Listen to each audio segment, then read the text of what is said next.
Yeah, about to be.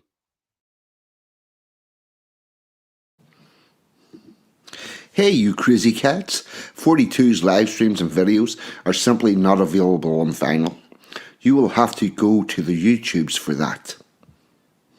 So if you want content about British traditions and culture, cutting edge social commentary from an unapologetically patriotic perspective, along with a side order of madness you simply will not find anywhere else, then this is the place for you. And to all those early adopters in the chat, don't forget to hit the notification bell. That's how you get the good stuff and make sure you never miss a tasty treat. So with that being said and done, squeeze yourself in. Let's get into it. You know you want to.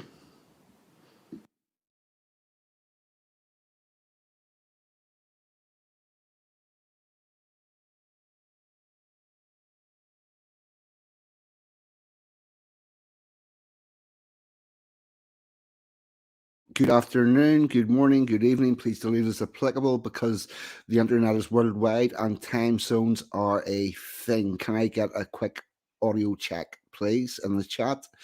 And I'm on tonight. I've got a guest with me tonight. You all know him. DJ Resisting the Lies is on, and we're going to have a good chat about a lot of stuff. And it's going to be good. DJ, how are you, chum? Hi, well, I think I might be a perfect guest for the stream regarding the subject, as I've become very, very, very anti-misandry and very, very, very anti-feministic, shall we say, over the years. So Yeah, I'm all right. Went out with my dog earlier on. So I had a good day. Yourself? you're actually probably the perfect guest because what I've dealt with is the stuff at a higher level before it actually gets into the government and the reasons behind it, and you've had a very deep dive into how that all works out and the policies as they arrive. So between the two of us, we've got the macro and the micro. Aye, I'm backed out. I'd definitely say that's, as I said to you yesterday, this is a subject that's definitely up your alleyway. But over the years, keeping an eye on what happens in Scottish politics, which is soul destroying at the best of times. One thing that's becoming very, very prevalent. It was always there, bubbling under the surface, but it's becoming a real problem now. And this is, well, it's just feminist garbage, and it's on top of that, it's alongside it, it's just anti-male. It's just misandry. It's what it is. Pure. Right. I'm going to say some hellos to the people in the chat and do the housekeeping. Alpha Go, what about you, chum? Rory Herbert, glad to have you here. Emma G, the wonderful, delectable Emma G, lovely to see you. Anglo-Saxon, right, but what about your brother? Amanda Lee, it's a duck. Nigel and Billy's here. Slim, what about you, chum? The Weedlanders jumped in. Are you? What's Billy gibbering about the? Yes, the thumbnail. The other thing I'll do before we get started. Oh, there's Toffee. What about your brother? Bit of housekeeping. A big thank you to everybody that came across from Sansom and Bonnie Lads. Grayson Nelson, what about you, chum? Anybody that came from Sansom and Bonnie Lad, very warm welcome to you and glad to have you here. If any of you are here but don't normally watch Sansom and Bonnie earlier on and Bonnie Lad News, if you like this stuff, you'll like that. So get yourselves over there. Tomorrow, Sunday, I presume Ragnar's streaming. DJ, are you on Sunday evening with Saxon Teacher? What did you say? Sorry, did you call him? Did you say 6'9" tomorrow? Yeah, Saxon. Hi, Saxon. Oh, Saxon. Sorry, I thought you said 6. He was like, what? No, Saxon. Yeah, it should be on. We're speaking to the devil in the chat now. There he is, Mr. Saxon. Yeah, it should be on 8:30. Yes, and then on Monday, Toffee is having John Davison on. Toffee streams. Rob Toffee, that should be a good stream. and then have John Davison on Tuesday, Thursday, and Friday, and that's you up to date with everybody that you want to be having a listen to. We've got that done right away. Our hellos.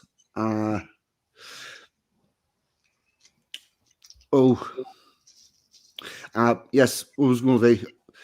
I'll get. I think Billy Blogs was asking about my thumbnail for tonight. I'm going to grab a picture of that and get that up on the screen. Let you see what that is. It's actually right. Hold on. There we go. Share the screen.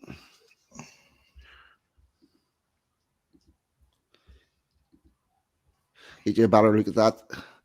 This is my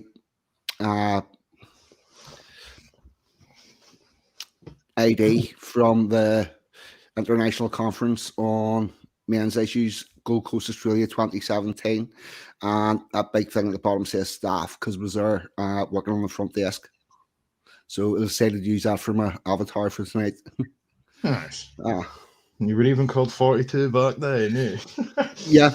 I've older stuff than that coming up that has the 42 on it. Okay. I became 42 in 2012, and I've been see what Billy Blogs does with the chat. I've been doing that with the government since 2012. Well, 2013 really. Right. Sticking my wee oar in here and there. So that's where it all comes from. Now, I ended up involved in all this. 2012, I ended up left a relationship, ended up back in my ma's house with no money to myself, despite having worked from when I was 16. And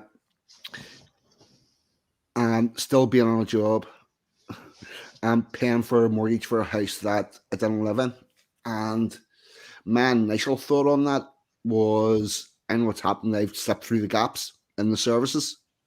So everywhere I went to try to get some form of service, they told me, no, you're a single man with a job, tell your story walking. And that's where I got involved in all that stuff. What brought you into it, DJ? Probably it's just the same sort of trajectory that I've taken with everything, really. I mean, I've explained the story before about where my name comes from, my YouTube name and stuff. Like, I used to be, like everybody know, well, most people here know William, or they might know Scott Webb, conspiracy theorists, if you will. I was kind of in that sort of realm. That's what I used to enjoy. I was part of the sort of larger community on here before, like, they started taking down their channels and stuff. But as I got more focused in sort of Scottish politics, I went from being a conspiracy theorist, if you will, to becoming a sort of national sympathiser. But with that came, by extension, I was becoming more racially aware, but I was also becoming more aware of all the LGBT stuff, all the grotesque stuff that we're all familiar with. But always on top of that was this never-ending feminist waffle that starts off as just, you can brush some of it off as just nonsense, because a lot of it is. I mean, you had the era like your Sargons and your Jordan Petersons, etc.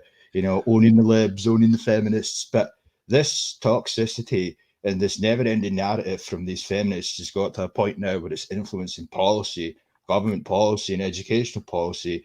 And even before I had a son, I thought it was disgusting the way that they were just continuously targeting white boys in particular, but just boys in general. And it starts off as anti-male, but it's by extension, they're going after the children now. They claim this talk of toxic masculinity, etc. One way that we can stamp that out is if we get little Johnny when he's in nursery, and we can fuck around with little Johnny's mind to get rid of that unconscious bias, etc. This is what they're doing. They're going after like kids that are in nursery now. They call them gender-friendly nurseries. This is a thing in Scotland now. So yeah. Look, I know I dabbled there, but yeah, it's been a natural progression, and I've just become vehemently opposed to all of what they're doing, because no matter what way you cut it, it always ends up being, it's the same with everything really, but it always ends up being they're targeting the children. Starts off as anti-male, but that means anti-boy as well, Well, the book The War on Boys, it came out, I would say, probably about 2013 or thereabouts. The attack on boys and the attack on boys in school goes back to the 60s with the whole Ritalin thing. Mhm. It's absolutely it's absolutely ridiculous. But I would say Scotland is probably the second worst place to be a boy. Uh, it goes like Canada, Scotland, Australia, and Scotland's actually getting. It's probably going to end up worse than Canada. Yeah, I definitely agree with that. It's. I mean, it used to be a joke that Scotland was kind of headed towards like levels of cackery never seen anywhere bar Canada and Sweden, but we're on the verge of surpassing them. And somebody in the chat, I'm just looking at this is the first I've actually looked at the chat since we came on here. But where did that comment go? Snoopy, gender friendly nurses. Well, I'm assuming that's a typo. No, this is literally a thing. I can pull it up at some point tonight in the stream. Gender Yeah, friendly nurseries. It's a thing. Now it started off in Glasgow and it's starting to spread across Scotland. Gender friendly nurseries. For my feminism, yeah. right. Right. I'm gonna put up the first article from a Voice for Men, and it's about the history of International Men's Day and resistance to International Men's Day. Just jump back in the StreamYard and see how this is looking on the screen. Looks fine, eh? Right. Uh, this is from a Voice for Men. It was first published in 2012, but was read on again. This article is about how one gutsy MRA started International Men's Day despite attempts to shut him down. His name was Thomas Auster. Thomas Auster wrote an article, was an articulate and passionate men's rights advocate. Here's another interesting thing. MRA does not stand for men's rights activist. It stands for men's rights advocate, which are two different things. Uh, he was prolific in his work with men's groups, men's issues, and political advocacy, both on and off campus, where he taught. He had many fine MRAs around him, men and women who helped to improve the lot of males. But what of the man himself? Who was he really? And what is the unknown story of how he inaugurated the first International Men's Day? The following will be about Thomas Oscar and how he put IMD on the map for all who chose to celebrate the event into the distant future. In the early 1990s, Oscar's growing interest in advocating for men and genocentric resistance to that advocacy led him to the idea of creating a globally celebrated International Men's Day. His goal was to create a platform where the stories of men could be told in their own words rather than being interpreted by others. In a moment of nostalgia about this dream, he mused, "You don't get points in men's groups for flexing your ego, but I'd like to be known that Kansas City has become the hometown of International Men's Day because it was a hometown boy that got that thing rolling." As you will read in what follows, Thomas Oscar and Kansas City can indeed take credit for being the epicenter of this global movement. The first IMD event took place in 1982 when a small group of MRAs scattered through 4 continents simultaneously celebrated with Oscar the first celebration. Today, thanks to his vision, there are millions of people in more than 60 countries celebrating IMD. This achievement is remarkable when we consider it took place 30 years ago at a time when advocacy for men and boys was considered unthinkable. Thomas Oster was the director of the Missouri Center for Men's Studies and employed as associate professor at the University of Missouri, Kansas City, where he taught classes on men's issues. That's right, classes on real men's issues. He told how he first became attracted to the men's movement by an intellectual interest, but quickly came to feel persecuted for his association with the politically incorrect subject. "I got beat up, slammed," reports Oscar. "People said, 'What, do you hate women?' I more than got beat up. More than that, I got drawn in. My tap tunic background took over me." In February 91, Oscar wondered if a global recognition of men's races might be framed as a men's strike day, a kind of protest against misandry, which could be observed under the monocle of a men's day off. He later softened his approach, reframing the proposed event as an educational exchange on men's issues. Thus was born the idea of International Men's Day. The first AMD event was organised and launched by Oscar on February the 7th, 1992, for the purpose of what he said was drawing positive attention to important men's issues. The event was successful in both 1992, 93, and 94.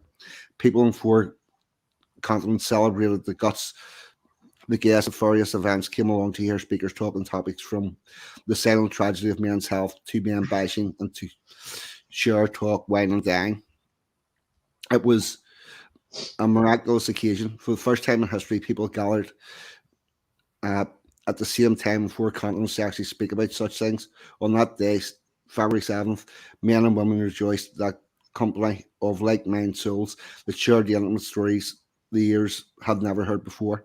Oscar spoke at his hometown Kansas event, reminding attendees and discussions of men's health and well-being deserve to be heard throughout the cacophony of misandry. We want the bashing to stop. It's not a request, it's a statement. We want it to stop. To give an example, a woman walked through here and saw the material and said, "You've got to be kidding. You're not serious. You're not seriously going to have a men's day, are you?" Oscar hoped that they could become a means of education, of conscience raising, where the positive, crucial accomplishments of men could be celebrated. Men might be faced with a variety of choices about how they wanted to live their lives. Women and men should both have options, wrote Oscar, and International Men's Day is an opportunity to draw attention on the issues of options. Oscar proposed 6 core objectives for a Men's Day, and they were to celebrate men's positive traits, contributions, improve gender relations, focus attention on men's health and well-being, remove misandry, increase life options for men and boys, and develop humanitarian styles approach on all men's issues. These 6 objectives were the foundations that would later be reaffirmed and ratified to a new generation of International Men's Day celebrants, but not before a group of anti-Oscar University women played their final hand. Can you guess what's going to happen next? I've got an idea. Yeah. So what happened was he started this whole thing off. Interestingly, whenever you look up the history on the internet about International Men's Day, it starts in 1999. And this is all pre that. The first one, it's been airbrushed, which is why I sort of wanted to talk about it. Yeah. Yep. So after popular success of first International Men's Day event in 92, feminists on his campus became increasingly vindictive. During the planning for 94 and 95 AMD events, a bomb was suddenly dropped by at least, not literal, figurative, by at least former current female graduate students who collectively claimed that Oscar had sexually harassed them and was hostile in the classroom. The two most serious allegations put forward by the troop were that Oscar had touched the forearm of one student with what she perceived as a brief stroking motion, and that he had advised another student to dye her hair blonde in response to her question of what she could do to improve her poor grade. That's fuck off. Sure. Press X to doubt. Yeah, but I mean, is that the best they can come up with? To try to nail deeper, another student said she had referred to her as Blondie at least twice. The creators of the university entertained these shallow, dubious allegations and were quick to respond by imposing restrictions on Oscar's movements at work.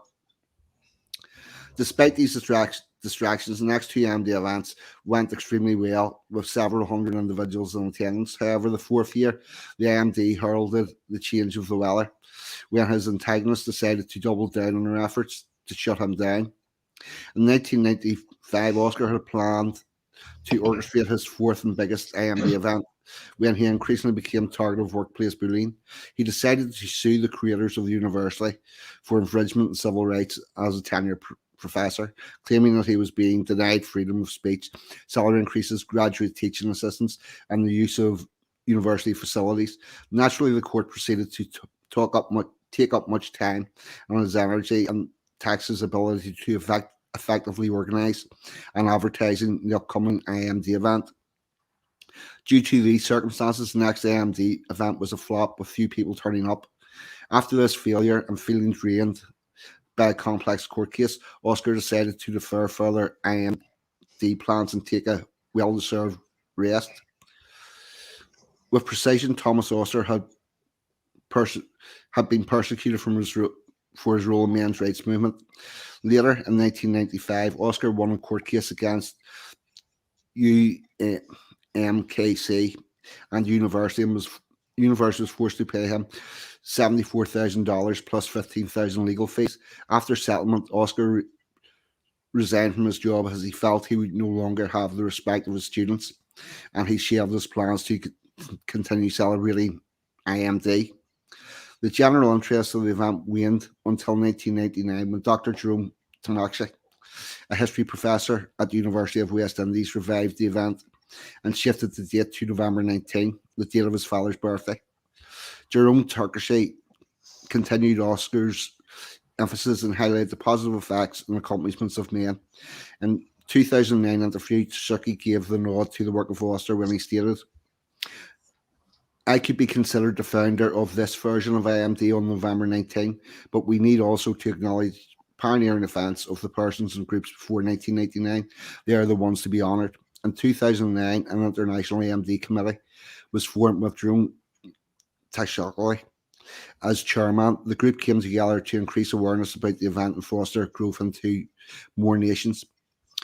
Taking note of the foundational AMD objectives, introduced both by Oxter and Turkey, the committee encapsulated the objectives of International Men's Day into 6 guiding principles that would serve to protect the core values of the day and offer a reliable reference point for future AMD celebrations. The 6 pillars, which were suitably loose and open to interpretation, are now guided by AMD celebrations around the world. To promote positive male role models and not just movie stars and sports, but everyday working class men who are living decent, honest lives. To celebrate men's positive contributions to society, community, family, marriage, childcare, and the environment. To focus on men's health and well-being, social, emotional, physical, and spiritual. To highlight discrimination against men in areas of social service, social attitudes, expectations, and law. To improve gender relations and promote gender equality, which is where we have a problem with the feminists, because equality is currently for females, equality is a step down. To create, go on. No, I agree with you there, but I wanted to say as well, while you're reading through those bullet points, if you scroll up a wee bit to the, what one was it? Aye, that one.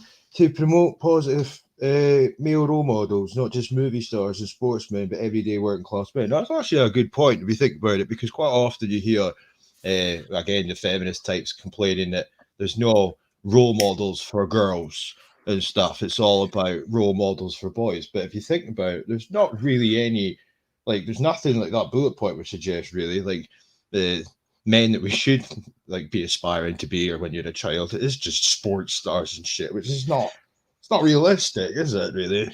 But how many boys want to grow up to be a bin man? Yeah, exactly. But however, or even a tradesman or anything like that. No, it's not that. Yes. Everyone wants to be a footballer, then it's just not realistic. But I mean, those bin men, see if you get a job for the council, you've pretty much got a job for life with a decent wage. Yeah, exactly. Or as well, on top of that is, I mean, there's nothing wrong with any of these jobs. Like, bin man's actually quite a good job. You can manage to land it, but why? You don't see very much in the way of fathers being role models either. There's none of that. You know, it's not just girls that are affected by these things, but it's only ever the problems that affect girls, or the focus is always on them. But you don't see little boys being encouraged to grow up to be to be good fathers and whatnot and family men. No, they're not. So just I don't know. I was just interested when you were reading those bullet points. That came out my head. Yeah. Well, they're trying to destroy the nuclear family, so why would they make fathers sound important? Yeah. Men's positive contributions to society, community, family, marriage, childcare, and the environment. I mean, we we don't real. Generally speaking, whenever a man's out with his kids, he gets asked, "Is he babysitting?" I wouldn't know, to be honest. That's and men are even the worst because for doing that because whenever like working in a factory, you've men talking about their kids and saying you have to babysit today, and I'm like, no, it's not. You're looking after your child. That's not babysitting. You fucking wanker. Yeah. Uh, Men's positive contributions to society. Whenever you look outside, every brick that's built was put there by a man. Mm-hmm. I know. You don't need to tell me, like, if you say anything like that nowadays, you're just being a misogynist. Yeah. It's true, though. Yeah. Focus on men's health, well-being, social, emotional, physical, and spiritual. There's a lot of time what I wonder is where football stadiums the only places that's acceptable for men to cry.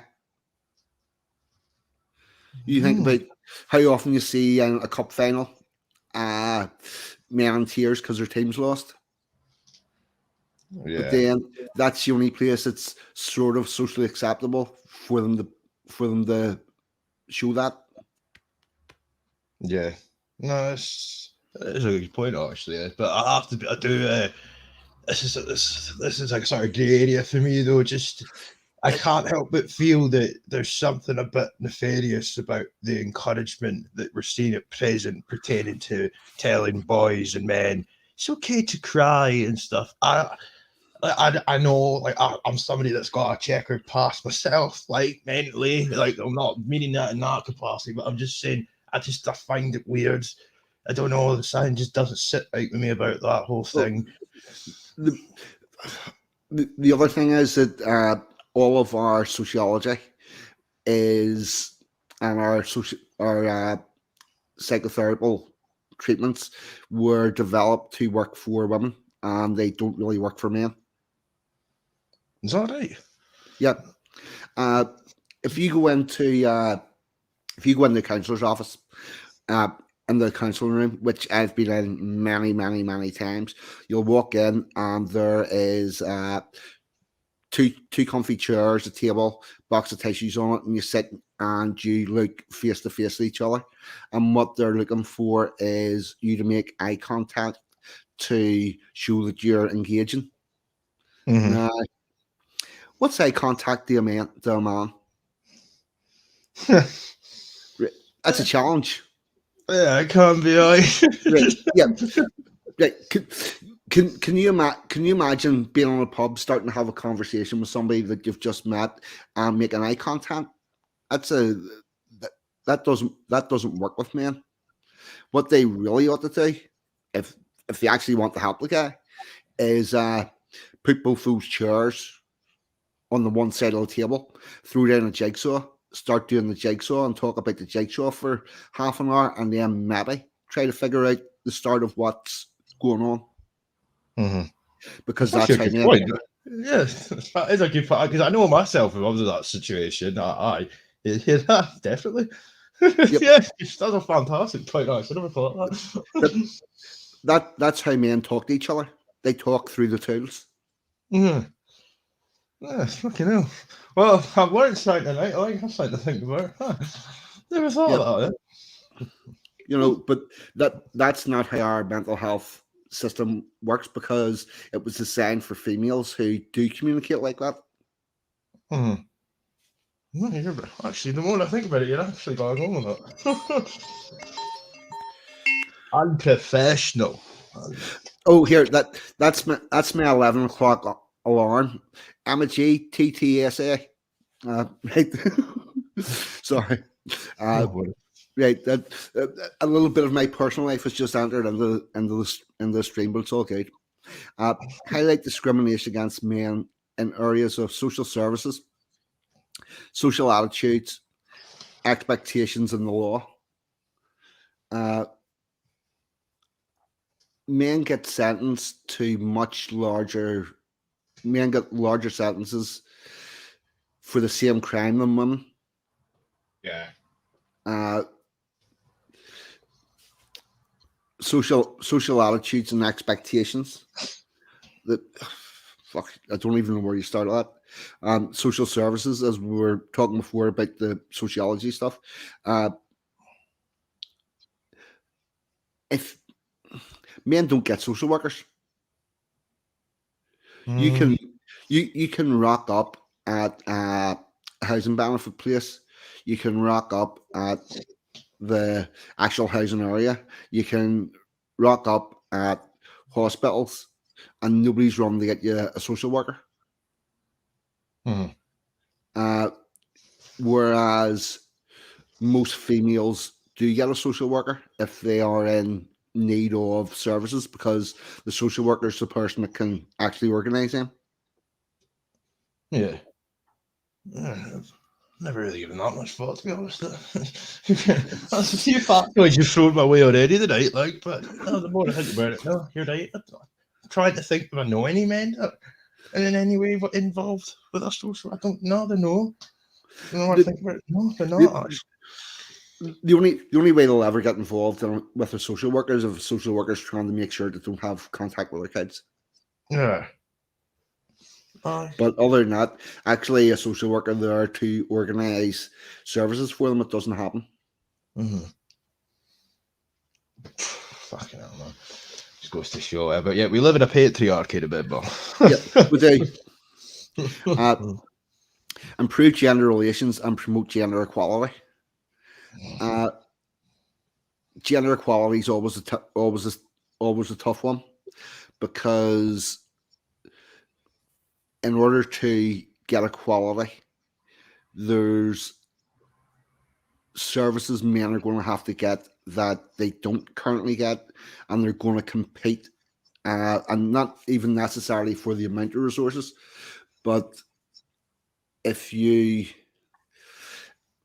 if you have equality in the family court, it's going to reduce the amount of women that have sole custody. If you have equality, if you have equality under the law and sentencing, either women are going to have to get longer sentences or men are going to have to get shorter sentences. And I don't know that anybody wants to do either of those. no. Wait, I'm trying to process that.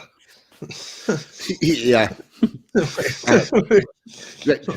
The current call is to just close all female prisons. Oh yeah, I've heard that, and I think that's a bit ludicrous. Well, Yeah. not a bit. It's absolutely ludicrous, really. I mean, it shouldn't be too much to ask to really to live in a society where men and women, in the capacity of a crime, like you get the same prison sentence. Like it's just ridiculous. There's a good portion of crimes that men commit that women commit as well. Men get longer sentences. And quite often, one of the reasons, correct me if I'm wrong, that they do this is because, the women might have kids or whatever, so they feel a bit of sympathy. There Yeah. there are women who have got community sentences, like community service sentences instead of custodial sentences for child abuse. And the reason why they get it is they need to be at home to look after the child they were convicted of abusing. Fuck. Jesus Christ. It, Oh, it, grim. the legal end of that is fucking nuts. I can imagine. Yeah. And to create a safer, better world where people can live free from harm and grow to reach their full potential.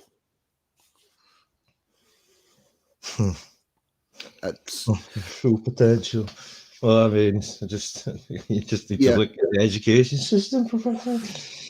yes. Very, very feminized these days. If you're if you're if you're a white working class boy, you don't stand much of a chance of coming out with a whole chunk of qualifications. Uh-huh. It's the whole thing pisses me off. Like that, it really does, because if it was the other, I mean, they've still got all the rhetoric and all the policies that have been put to practice to help, girls. They're always obsessing over getting girls into STEM and stuff. If they would even spend half of that money on, like they spend to try and encourage girls to pick male-dominated subjects, if they put at least half of that money into helping the failing demographic of white working-class boys, maybe they wouldn't be in such a rut, you know. Well, the school system currently treats boys as dysfunctional girls, Yeah. and the, there needs in the 70s we changed all the learning styles to work better for girls. And don't get me, I do not think that schools should be run to cater to boys or girls. I think they should be run to cater for children. Yeah, And I'd agree with that. see, if I had my way, I would make all secondary schools single sex. Do you know, while you were on about that there, just in the last minute or so, that was what was going through my head. Maybe the solution could be single sex schools, and then you just Yeah, said it. Yeah. uh-huh. It, I become more and more of the idea that now I'm possibly biased because I went to an all boys secondary school, Hmm. uh, which worked well for me, well as it could do. Well, to be fair, at the time whenever I was at school in Belfast, their main interest was to get boys to 16 without a criminal record because there was a spot of bother going on. Yeah. The the working class boys from like 14 up would be very easy to get drawn into, and a big chunk of the school's effort was to keep them away from that. But Yeah. with the way schools are working now, I honestly think that uh, single single gender schools with a they can each have their own set of rules that they can be iron cast on, Hmm. because in the same way that girls get punished less through the courts, they also get punished less in schools. And then you have boys that are going, well, she can get away with that. Why can't I get away with that? And why am I being treated differently? And Hmm. it doesn't do much for the discipline in the school. Yeah. No, I'd agree with that. No doubt. What's your opinion as well on just on a side note? I think that there's a bit of a problem, despite it's not that I have an issue with female teachers in general. I want to preface that I'm not anti-women, or that. I've said this in my streams and stuff before, and I know you're not either. I'm just saying, just this sort of topic what we're on about just now, that's the sort of accusation will get thrown your way. I think these people, especially on Telegram, it's full of them that just bash women all day. I think they're spurgs. But anyway, my point is, I do have a bit of an issue with the over abundance of female teachers in schools, because they're just they're not even teachers. They're just half-wits. They're just they're more or less activists, but take their IQ out of the equation. I think there's a bit of an issue with there's a massive disparity of female teachers. I don't know what your opinion is on that. I think there's far too many. I don't know. Maybe some more male teachers might go a long way to help the lads in school, provided they're not wet white males. I mean normal men, not guys with pronouns in their bios and stuff. But I mean just normal, upstanding citizens, men. What the fuck? I only ever had one male teacher in primary school, in primary 7. That was it. The rest were all girls, well, women even. Well, here's the thing. A big part of the problem is that female teachers mark girls up by around about 4 to 5% and boys down by around about 4 to 5%, creating a 10% difference. And we know this is true because whenever they do blind tests and take uh, take blind results and put them in, they mark papers, you'll find that boys do slightly better than girls. But whenever the teacher knows that the gender of the person that they're marking, that changes. Nice. Glad I asked that because I didn't know that either. Everyone in the chat's getting a bit of information that I like that. That's baffling. Oh, and see, whenever we went away from exams due to COVID, when everything was all shut down,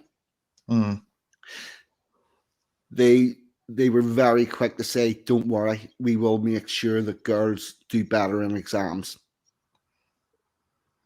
Yeah, because in the results, and a big push for keeping the schools closed, and they're pushing for to keep the assessed grades going, is because then the teachers are in control and they can move girls up the rankings and boys down. Fuck. I thought this was only an issue with the baby. Like, no. So in-group preference works on a sexual basis as well. Yep. Oh, the way, see the black and ethnic minority advantages that are being put in place in schools.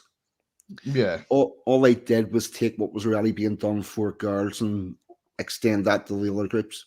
Yeah, that ties into quite often what I speak about, which I know whenever I end up on these topics, because it's just a copy and paste, really. It's the same thing.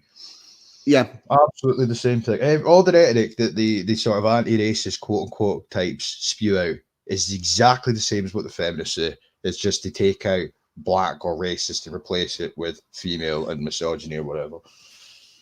Yep, that's exactly it. Right. Holy shit, we're going 42 minutes already.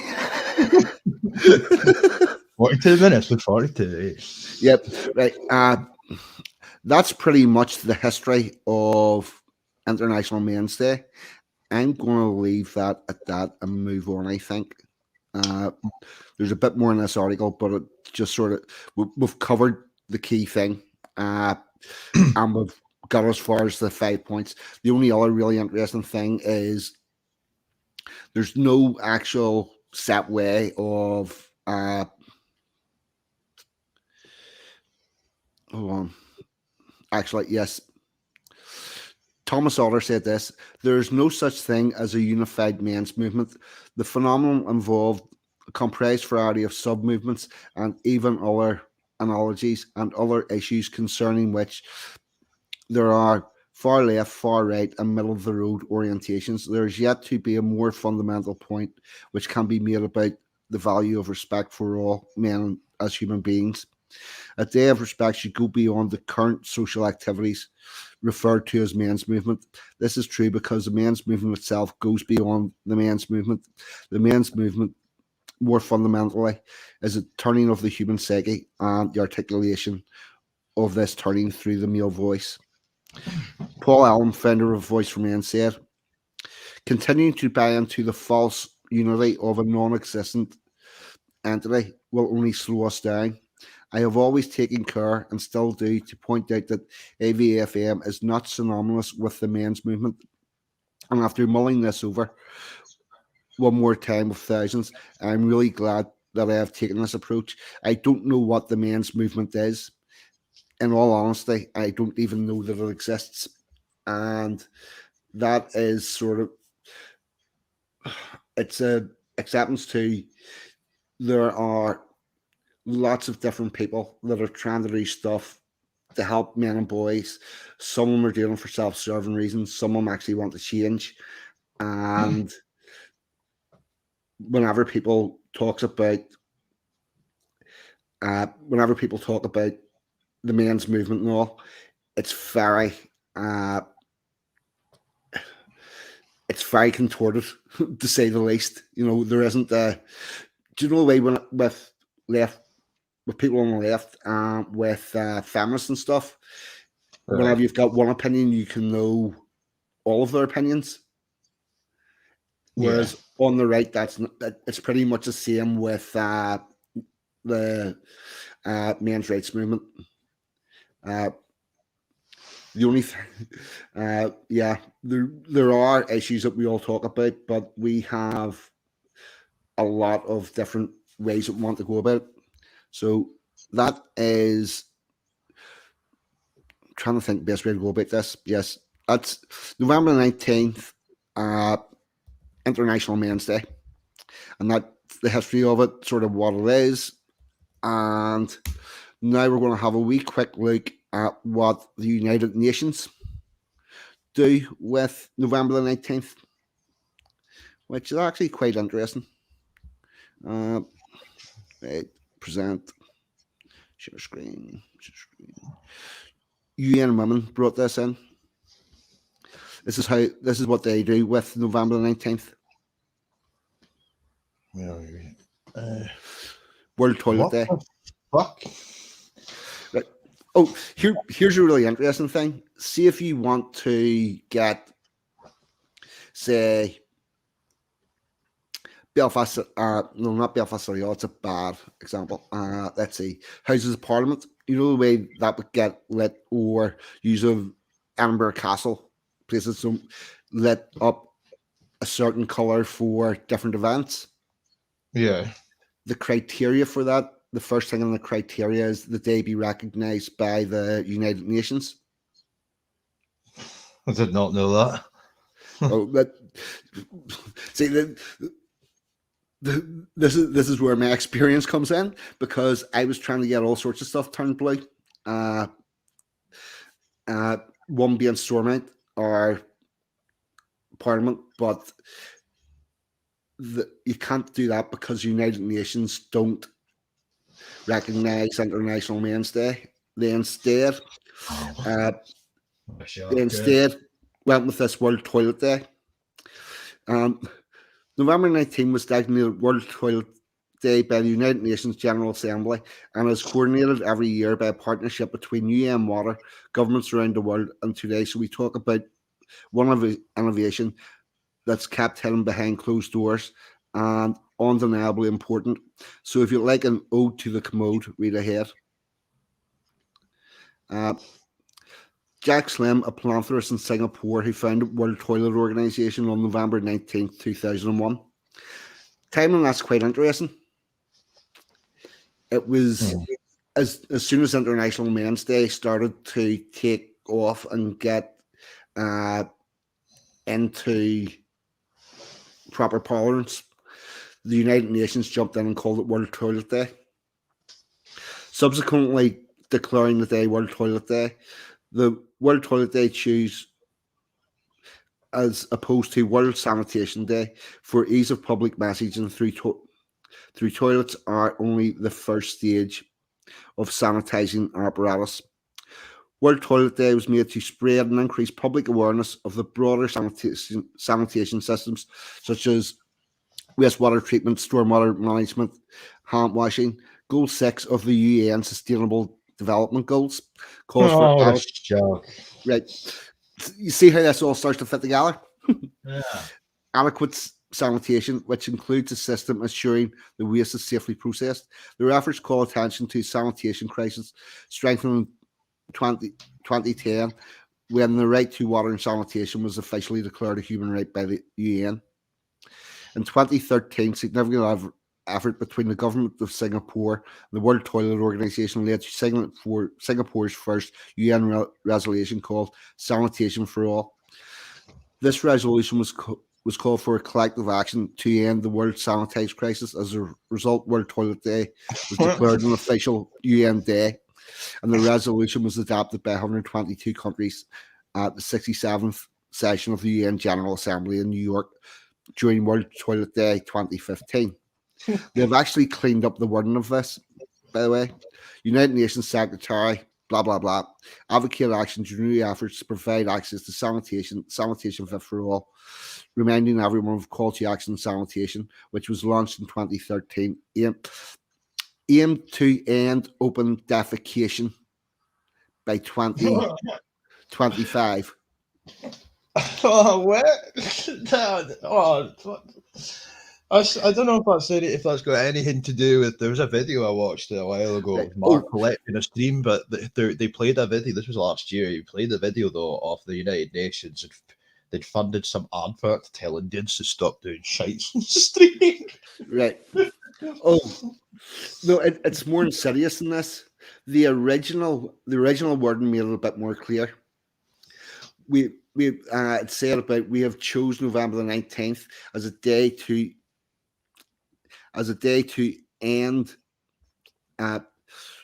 open defecation as it's most prevalent on that day. It's more pref. Oh. Yep, because in other words, this is something to stop the shite that's coming out for International Men's Day. Yeah, and so the fact very nefarious semantics. Mm-hmm.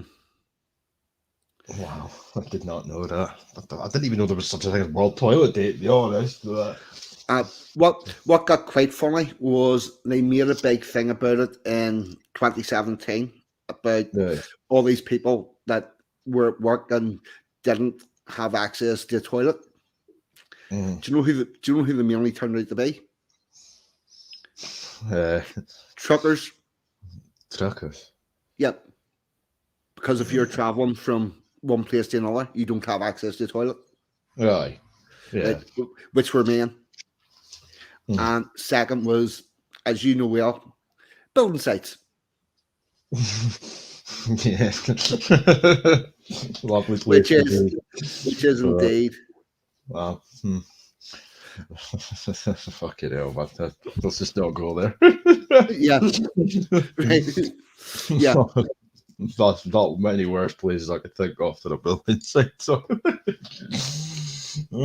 Yeah. Let's see. I think the next thing I'm going to do is yes, we'll do a call for change. I'm going to play a video. That's it, right? I'm stepping a bit out of the order, but I've got a video. In 2014, I went to a local city councillor and got her to propose an International Men's Day event for Belfast City Council, and we went along. She put it through. It was voted upon. It was passed. I spent about 5 months going to meetings, organising stuff, and we had a meeting all sorted out. We had a day all planned. Oh fuck! Here's another thing. See, for our International Men's Day event, we asked Belfast City Council for the same amount of money that they provided for International Women's Day, which turned out to be $6,000. Right? No, it would have been more than that in truth. Right. No, well, on their International Women's Day event, what they did was they had a morning in a hall in Belfast City Hall, which was free, right? So there's no money out on that.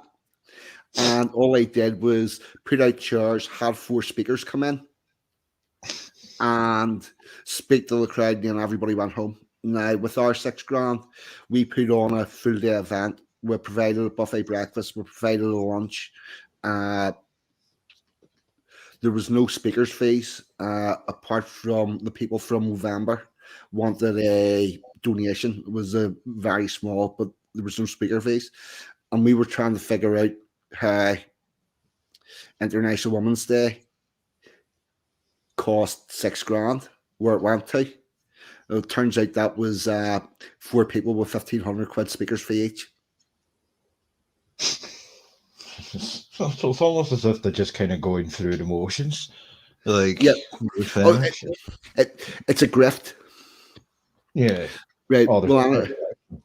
anyway, so we had this whole day planned, and it was coming up the time whenever it was due, about 13 days out.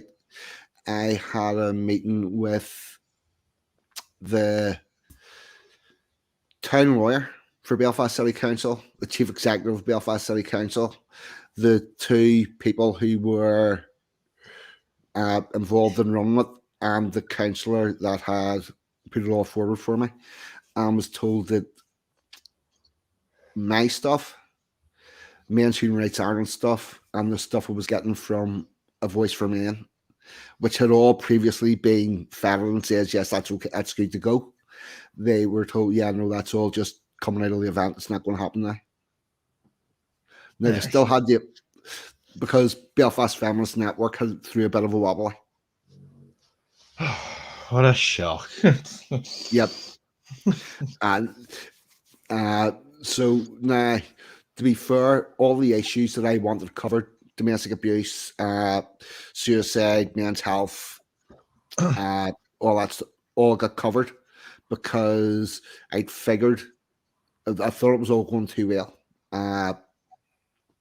And I thought something would get stuck in the works. But so the video I'm going to show is the video that we had made, and it was going to be played at that event. And All right. I'll let you have a look at this. This is from 2014. Share screen. Chrome tab. Share.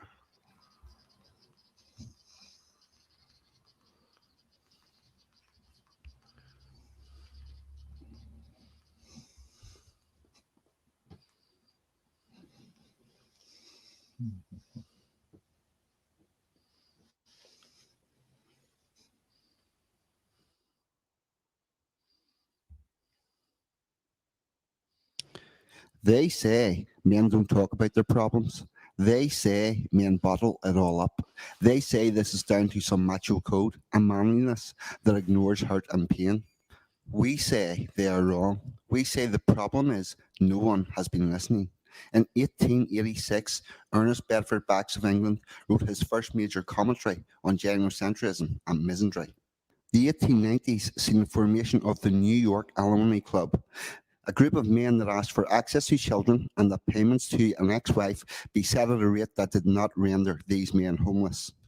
In 2014, groups like Fathers for Justice and Dads Matter are still asking. When men do come forward to speak, we are told to bring good news stories. Unfortunately, we have an understanding that bringing good news stories will not solve the problems that men face. Problems like 98% of all war dead are men, 95% of homeless are men, 90% of workplace fatalities are men. These facts have caused a silent scream that is the ever increasing male suicide rate. 80% of all suicides are men. The only solution to these problems that society has proffered so far has been to say, get a big straw and suck it up. Well, we are here to tell you, we are done with the straw. Men's rights is the radical notion that men are people too. We have the strange belief that services should be provided based on need, not gender. The global men's rights movement believe that a false rape allegation is as serious in America as it is in Australia or France or Northern Ireland. We are here to engage with government bodies and service providers. We are a diverse group of human beings that have transcended all typical barriers of gender, colour, class, or creed to work together for men and boys. The question is, are governments now ready to join us and become part of the solution? I hereby call upon the Northern Ireland Assembly and governments worldwide to implement the following measures. 1. Create and maintain shelters for male victims of domestic abuse to the same standard and frequency as those currently provided for women. 2. Make 50-50 shared parenting the default starting point in all contested custody cases. 3. Disbar all allegations of abuse or neglect from family courts unless they have first been proven in a court of law. 4. Vigorously pursue all cases of parental alienation and prosecute those who are found guilty. Court orders for access to children can no longer be ignored. 5. Introduce a means tested benefit that ensures all people retain at least 70% of their earnings during the period between separation and divorce. 6. Recognise the debt owed by society to veterans and implement the covenant in full. 7. Remove the word female from all genital mutilation legislation and protect all people. Removing 1/3 of the skin from a baby's genitals is barbaric and it is unacceptable. This list is far from conclusive and should merely be seen as a starting point for those of you who truly wish to work together for men and boys. 42. On behalf of Men's Rights Northern Ireland, part of the global men's rights movement, we await your response. And their and their response was to ban it from the fucking meeting or the event. It got banned. Yeah. What the fuck? Now, hold on. What the fuck's making noise? Oh, YouTube, my YouTube autoplay. Yes.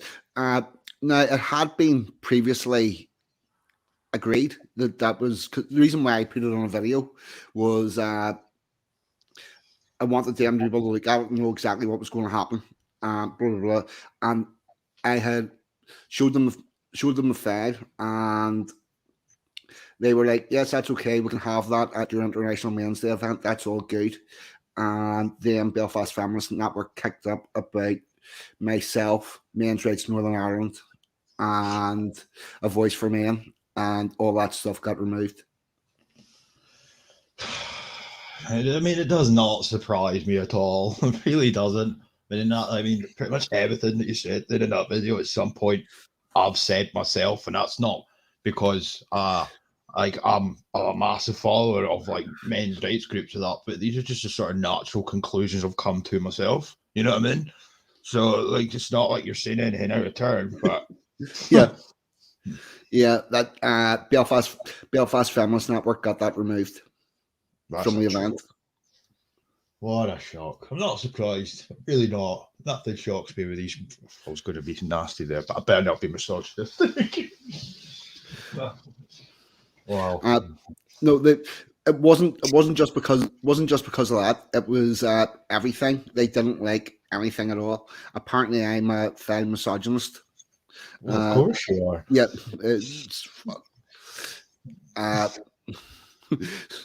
So there is that. That all got banned from the event. The event still went on, and it was opened by Peter Robinson, the First Minister of the country. There is the sum total of I could put this up. This is good.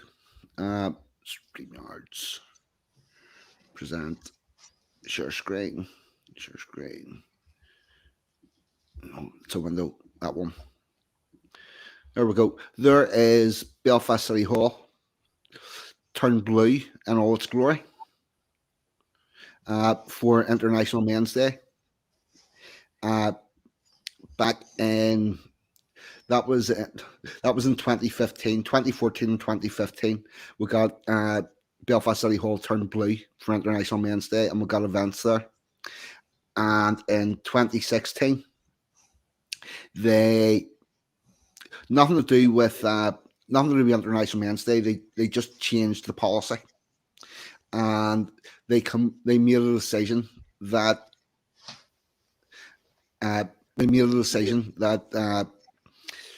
once the Christmas lights went on, the City Hall would remain white for Christmas the whole way through. And the City Hall Christmas lights, the City Hall Christmas lights go on the weekend after Remembrance Sunday, which is before the 19th. Nothing at all to do with the mountain that not lit up blue for International Men's Day. Yeah, but it was a decision made on the committee. They just changed the whole fucking policy. It's like I have to just repeat what I said about 3-4 minutes because like, I'm just not surprised really, but it's not like none of these things are like you're not asking for much. Like fuck, why there's all these obstacles. Yeah. Now, I do have an actual genuine good news story of Yeah, something that I got done that, well, I don't know why I'm not still working, but I got through the Northern Ireland Human Rights Commission. Uh, I was in contact with the Northern Ireland Human Rights Commission, and they were doing a Foxpox on human rights. And what they wanted was a bunch of people to come in and give 90 seconds on their thoughts on human rights. And I was like, oh, fuck yes, I'll come along and do that. So I got myself into that. Another thing I will say is this is why learning poetry is a good idea, because see, whenever somebody says you here have 90 seconds to talk, it's probably a good idea to be able to write something that's meaningful. What time am I wanting? I'm going to go to. I'm going to go give a bit of the one before mine and a bit of the one after mine. Now, this goes into schools. The Human Rights Commission take this to 3 or 4 sixth forms a year and discuss with the pupils about human rights and what it means to them. And then they have like a workshop and stuff. So there's this.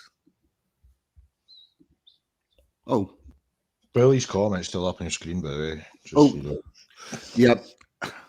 Oh, International Men's Day, Billy, is 19th November, and the 2 years that Belfast City Hall was blue was 2014, 2015. I went to fucking. I forgot to actually put the thing up on the screen before whenever I started playing it. Here we go. That's up now. Yes, yes, it is. Right, here we go. I have all my human rights, really. I was abused verbally, physically, financially, or psychologically every day for 25 years, but not once did the term violation of human rights cross my mind. My only concern was getting through the next hour. Rights are like muscles. Without exercise, they disappear, but they must be exercised from a safe environment. In Northern Ireland, there are refuges for women, shelters for cats and dogs, sanctuaries for donkeys. Birds, wildlife, plant and fauna are protected, and yet there is no shelter for male victims of domestic abuse. Until that changes, these men will continue to enjoy no human rights whatsoever and thus remain less than human. To me, human rights means fairness and unity, especially in the field of disability and education. Those 2 things that are. There we go. What do you reckon? No, I see what you mean there about, because obviously I know that you write poetry and not like, so you obviously put a bit of thought into that instead of like, because if it was me, I would have just, I don't know, I might not have been so, what word were you? Eloquent at the time that you had, because it was quite, the way that you worded that there. So I see what you mean about the poetry aspect of it. And in the short little clip there, you managed to get a lot across, and it's a fair point. And it's one of those things where the way that it was worded would have given people food for thought or pause for thought. You know what I mean? Well, I have had me anyway. I have had feedback from the Human Rights Commission. Whenever they go into schools, that's the one that garners the most discussion. I can see why. I mean, it's not just the way it's worded, but it's what it's about. And when the way it's worded is what I'm saying, like the way that you worded it there, it gives people pause for thought, and then they might take a step back and go, that's a fair point. You know what I mean? You know, and that's all people like yourself have been trying to highlight for some time.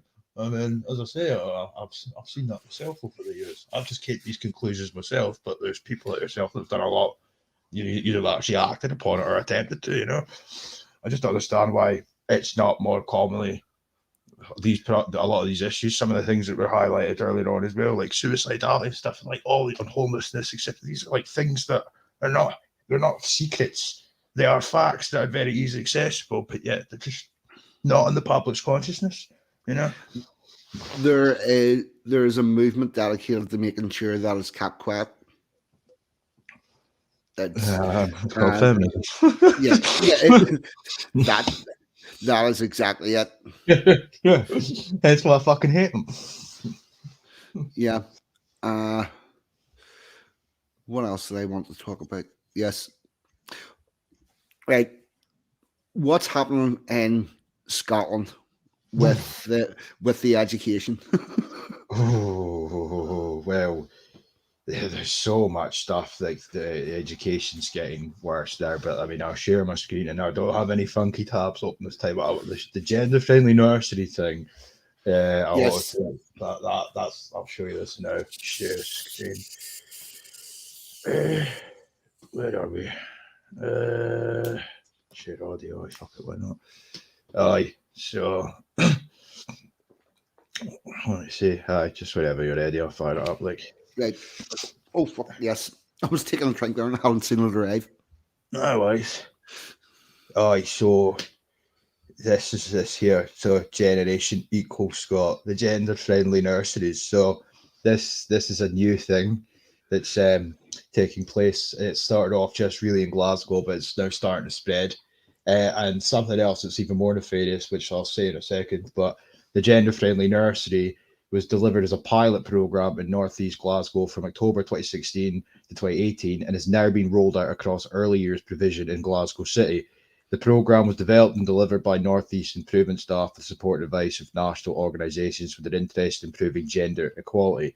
Zero Tolerance, Respect Me, LGBT Youth Scotland, Men in Childcare, and the Fathers Network Scotland. Now, they are not who you think they are, by the way, because I had a look into them when I was going through some of my personal issues. They're pretty feministy type of men, may I just say. But right. Let me talk to you about the Fathers movement. Okay. Right. There is another group called Families Need Fathers, Both Parents Matter. Okay. And who probably should be interacting with the government about what they're doing. However, they need support from both sides of this debate in order to go forward. So they get some feminists and they get them to form a fathers movement, and they work in the best interests of women, not the children. The only thing is, anytime I'm talking about what's happening with kids, I always talk about the rights of the child, because the child has a right to involve parents, and the child has a right to a sensible and sane education. Mm-hmm. So they put up their own organisation with the opinions that they're happy to deal with, and they put them forward as the people they interact with. What the fuck? Why would they even involve themselves with like feminists though? Because they need both sides of this debate covered. I get that, but I don't know. It's just like obviously with the way that the feminism is these days, it just that's not. They shouldn't even be involved in any sort of debate. It should be normal-minded women. You know what I mean? Like mothers, yeah. Caring women, not female supremacists. Yep. And the other thing is, the people that feminism hurts most is normal, decent women. Yeah, it does. For a multitude of different reasons, really. But, yeah. I mean, you've probably got better examples than I could provide. But I think that one of the main things that's a detriment to women, or even girls actually, with this drive for feminism, especially in the educational capacity, is the constant obsession with trying to coerce them to take subjects that they're not really if they're left to their own devices, they would never touch them. And quite often, what you see happening is they end up taking subjects via coercion, and in some cases, and then they just drop out. So they've just wasted their whole school. You know, like they'll go through school picking subjects and whatnot, and then when they get to the university level, they drop out because it's not actually what they want to do. You know, so they've just wasted their life. Yep, it is absolutely fucking. It's insidious, and they go. They go at it in such a complete and dominant way. On the other hand, I have a friend who, a Romanian guy, and what he used to do in university was he would have got 4 or 5 girls to enroll for a gender studies course, right? Because gender studies in Romania is not popular. So the teachers, the professors were always fucking trying to get enough to keep the class going. So he would get 4, maybe 5 to enroll, and then she's thinking that's 4 or 5 on my list, blah, blah, blah. And then she would only concentrate on getting 10 where she needed like 15. And then after 2 weeks of the course, his 4 would go up and say, "No, I'm not doing this no more," and sign off. And then that would be the course collapsed. I like that. I quite like that. Even though what you just said there, though, gender studies courses, like, why do these things exist? Like, you know, I really don't know. Nothing good comes out of that at all, but that's the point, isn't it? You know, it's not meant to it's not for the betterment of society. Well, here's the thing: you have gender studies courses attached to law. You have gender studies classes attached to history. You have gender studies courses attached to all manner of things. So it's the effort to indoctrinate the people who are going to become your lawyers, going to become your civil servants, going to become all these people in power. So they attach the gender studies in onto it, and they get them indoctrinated before they actually start doing their job. Yeah. No, you're bang on, like, absolutely. Just, I mean, and as well, something that I speak about much. I think that's why we've seen such an acceleration just out of feminism in the West, especially in education. They're really ramping up. Is obviously I talk quite a lot about Agenda 2030, one of the Sustainable Development Goals that you made reference to earlier on. Yep. Sustainable Development Goal 5, gender equality. Oh, wow, what a shock. Justification to accelerate feminism.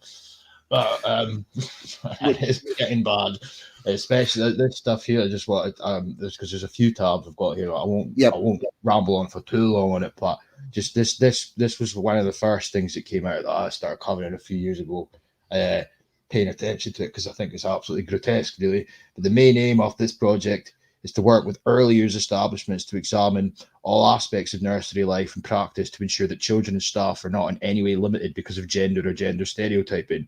They provide training via supported training for trainers models to all nursery staff. Areas which are explored include the concept of gender and discussions around equity, of course, inequality, gender stereotypes and where they're found, the relationship to gender inequality and the many harms that this can cause. We discuss gender-based violence. Now, this is a term that's going to come up in just a second on one of my other tabs, but this one really pisses me off because it's not what it says in the tin. Like, you would assume when you hear the term gender-based violence, that's like a man hitting a woman or whatever. Oh, no. This encapsulates a lot of things such as wolf whistling, disparities, misogyny, etc., etc. But even going back just ever so slightly, you can just, this is what, like, this might go over some people's heads. Well, a normie, I'm not saying anybody in the chat, but even this crap here, where they talk, we provide training, right? The way you made reference to indoctrination, that's what it is. Because if you're going to go to a bunch of teachers that are in a nursery setting or just in general, and you're providing them with all, have you ever questioned where gender inequality comes from? Have you ever thought about this, that, and the other? Then they provide them with their manufactured bullshit reasons for why these things may or may not exist, you know, especially this term gender-based violence, as I say, which will come on to, but then you've got homophobia, transphobia, yada, yada, yada. But, I mean, this is for nursery children. You know, the impacts of gender stereotyping. But if I come on to this, is some of the other stuff. So the latest development in Scotland, obviously, is this is the example that I found quickly. But the Children's Parliament there's the Scottish Youth Parliament, and you've got the Children's Parliament. The Children's Parliament is like kids from across Scotland, from like every constituency. So you'll have 2 from the Highlands or whatever, 2 from Dumfries, etc. They're the perfect age for making decisions as Yeah. So what how happens? strong their life. Exactly. This is where it all ties into the United Nations, ties in with the United Nations Children's Rights Charter, because they have a right to be listened to and taken seriously when it comes to political decision making. They have a right to have their voice heard. They also have a right to know their rights. Therefore, they get told, because it's now their right to be told about their other rights, including that they need, you know, you've got a voice. So they blow the metaphorical smoke up their arse. They politicize them. They propagandize them with the bullshit that progressive education. Then these children are now making demands. So what happened at the start of this year, because every year members of the Children's Parliament meet Nicola Sturgeon, right? I've done 3 videos. I did a 3-parter on this a couple of weeks ago, and it was called the Political Indoctrination of Scottish Youth, or words to that effect. Some of the other examples that they've come up with, they when they've met Sturgeon, they want anti-racist education. So a bunch of children were demanding anti-racist education. That was 2021. 2020, it was climate change, I'm pretty sure, if I remember from the top of my head. 2019, they demanded to have the United Nations Children's Rights Charter enshrined into law, which the government accepted. 2020, as I say, was the climate change, then they declared the climate emergency. Or I might have the 2019 and 2020 the wrong way around. The point is, kids make demands in this country now, and the government go, oh, well, the 6-year-olds have made demands, we better accept them. But this year, they demanded gender inequality in the classrooms. The Children's Parliament have been working with children to explore education, equality in education, with the Gender Equality in Education and Learning Task Force. Now, this is what I wanted to mention this. The Gender Equality in Education and Learning Task Force. Now, some people might be aware in Scotland that this SNP like to brag quite often about having free childcare for, like, it's a way that they brag about all the time. Children, the state-funded childminding, effectively, so you can go to work and don't you worry, your kid will be looked after. What they're not telling you, what they're not telling Scottish parents, and I've got a clip on my YouTube channel where they confirm this themselves in Parliament, but nobody bothers to watch the Parliament stuff, so they'll never know. All right, but they've confirmed it, and it's on the Feminist Council website as well. There's all the shit you can read. What's happening now when you put your child into these free childcare environments? It's all predicated now on feminism. It's the gender-friendly nursery shit's now expanded to that, but they don't tell you that. So when they're bragging about paying for your kid to be looked after while you're at work, it's feminism. That's the stinky smell in that environment. It's feminism, you know, and it's all based on this task force here. Shit, you know. But anyway, sorry, I'm rambling a bit. But the long-term aims of this equality task force are that girls and young women are taught by gender-competent educational professionals. Now, this is just no different to critical race theory, really. This is just the equivalent, but the gendered version. Do not experience sexism, sexual harassment, or gender-based violence in the classroom. Can freely choose subjects and areas of study, including those traditionally dominated by boys and men. Right, so this goes on, but then now we're getting to gender-based violence, if I can find it.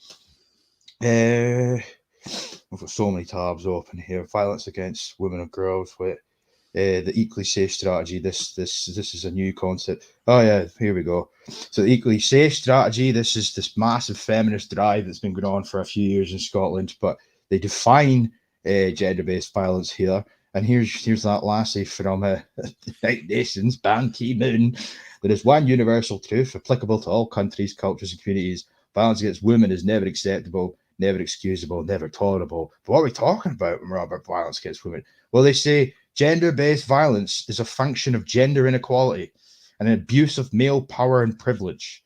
It takes the form of actions that result in physical, sexual, and psychological harm or suffering to women and children, or affront to their human dignity, including threats of such acts, coercion, or arbitrary deprivation of liberty, whether occurring in public or private life. It is men who predominantly carry out such violence and women who are predominantly the victims of such violence. By referring to violence as gender-based, this definition highlights the need to understand violence within the context of women and girls' subordinate status within society, right? So throughout all this waffle, but partly obviously they're talking in some instances about like, domestic abuse and whatnot, but you just read between the lines. They're saying here, despite the fact that they acknowledge themselves that the term predominantly, and I know that it's a bit of a grey area there. There's a lot more men are actually the victims than they like to make out. I know that, but when they're acknowledging themselves that it's not exclusively male on female, but they're still pushing a narrative that when it happens to a woman, it's because of her subordinate status. So how do we tackle domestic violence? How do we tackle violence against women and girls? Well, we have to topple this notion of a subordinate status. We need to level the playing field. This is where the feminist bullshit is so clear to me. Like, it's so clear.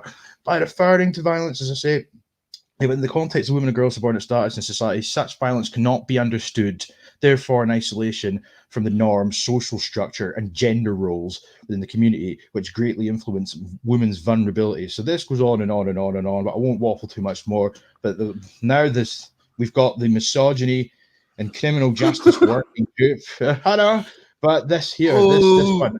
I wanted to highlight this because this is this, and I will stop sharing my screen after this, and I'll let you say what you need to, and while I find the actual section, because this is what I was telling you before we went live, where they justify not including misogyny. So just for anybody that's not aware, Scotland's got a hate crime bill coming into effect soon, coming into law, right? Now, sex was supposed to be included within the bill initially as one of the protected characteristics, but because that would have by default included men, feminists in Scotland created a shitstorm, so sex was taken out of the bill while it was being passed through the Parliament, right? And then the Scottish Government, the SNP, right, they put a working group into effect to determine whether or not misogyny would be added at a later date, ran by a rabid fucking feminist called Helena Kennedy.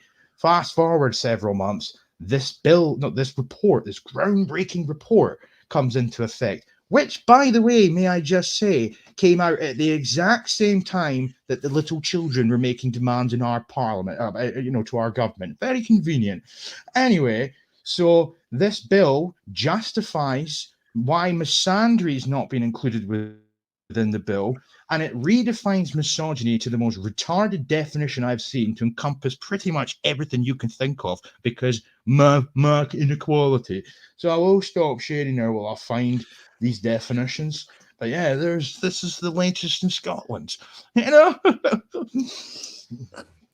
Where the fuck do you even where do you even start with this shit, mate? Fuck.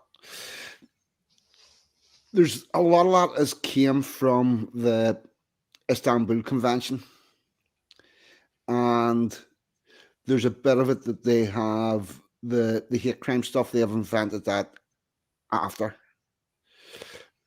but they seem to have done a lot of mental gymnastics to get misogyny, but not misandry in. Oh yeah, you will. I could not believe it when I've made a whole video on this report. That's like an hour long because it's 80 pages, and they literally they just outright justify why misandry's not been included. So I'll find it. Like, I'm on the document now, but just give me a minute. Right.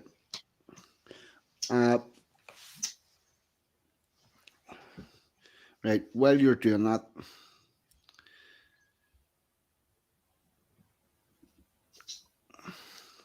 Jimmy, I'll get you on another time, mate. We've got like stuff that we'll want to go through. It's not that I'm ignoring you. I'll get you on a different time. Sorry about that. What else was there I wanted to comment on? Yes, that's the one. Uh, it is hard whenever there's a guest on. We're trying to dredge up stuff, and a lot of the time I'm looking at the other screen.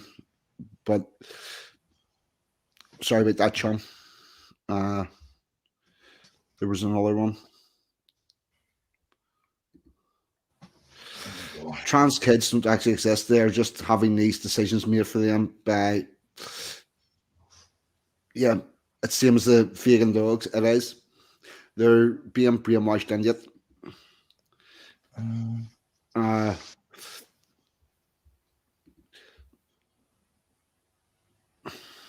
Here, Jimmy, I know you are, and that's why I want to have you on. We'll get in touch. I'll get you on as a guest because I want to go through your story and the men's rights stuff with that and do it proper justice and have a proper one-on-one conversation with you. All right, chum? Right. I've got the after I've got this up, I'll have to find, it's still in the same document, but the definition of how they've now defined misogyny when this comes into effect. But I've got there's like one paragraph dedicated to misandry. That's it. Like, what about, it's literally a type. It's what about men in misandry? Like, yeah, what about us? So yeah, I'll show you this now. Chrome tab.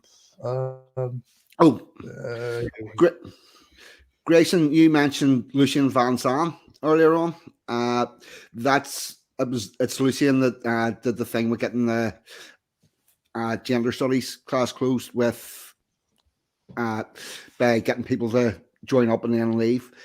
I met Lucien at ICMI 2015, I think it was, in London. Really good guy. Right, where you go, DJ? Right. What about men in misandry? By necessity, within the remit of this review, the evidence in this report refers to the experiences of women. Misandry is not featured. A parallel between misogyny and misandry, feelings of hating men, is immediately problematic when considered within the working group's definition of misogyny. So it's problematic when considered within the working group's definition of misogyny. And as I said, they've redefined misogyny, and that's problematic now. You know, it kind of conflicts with misandry.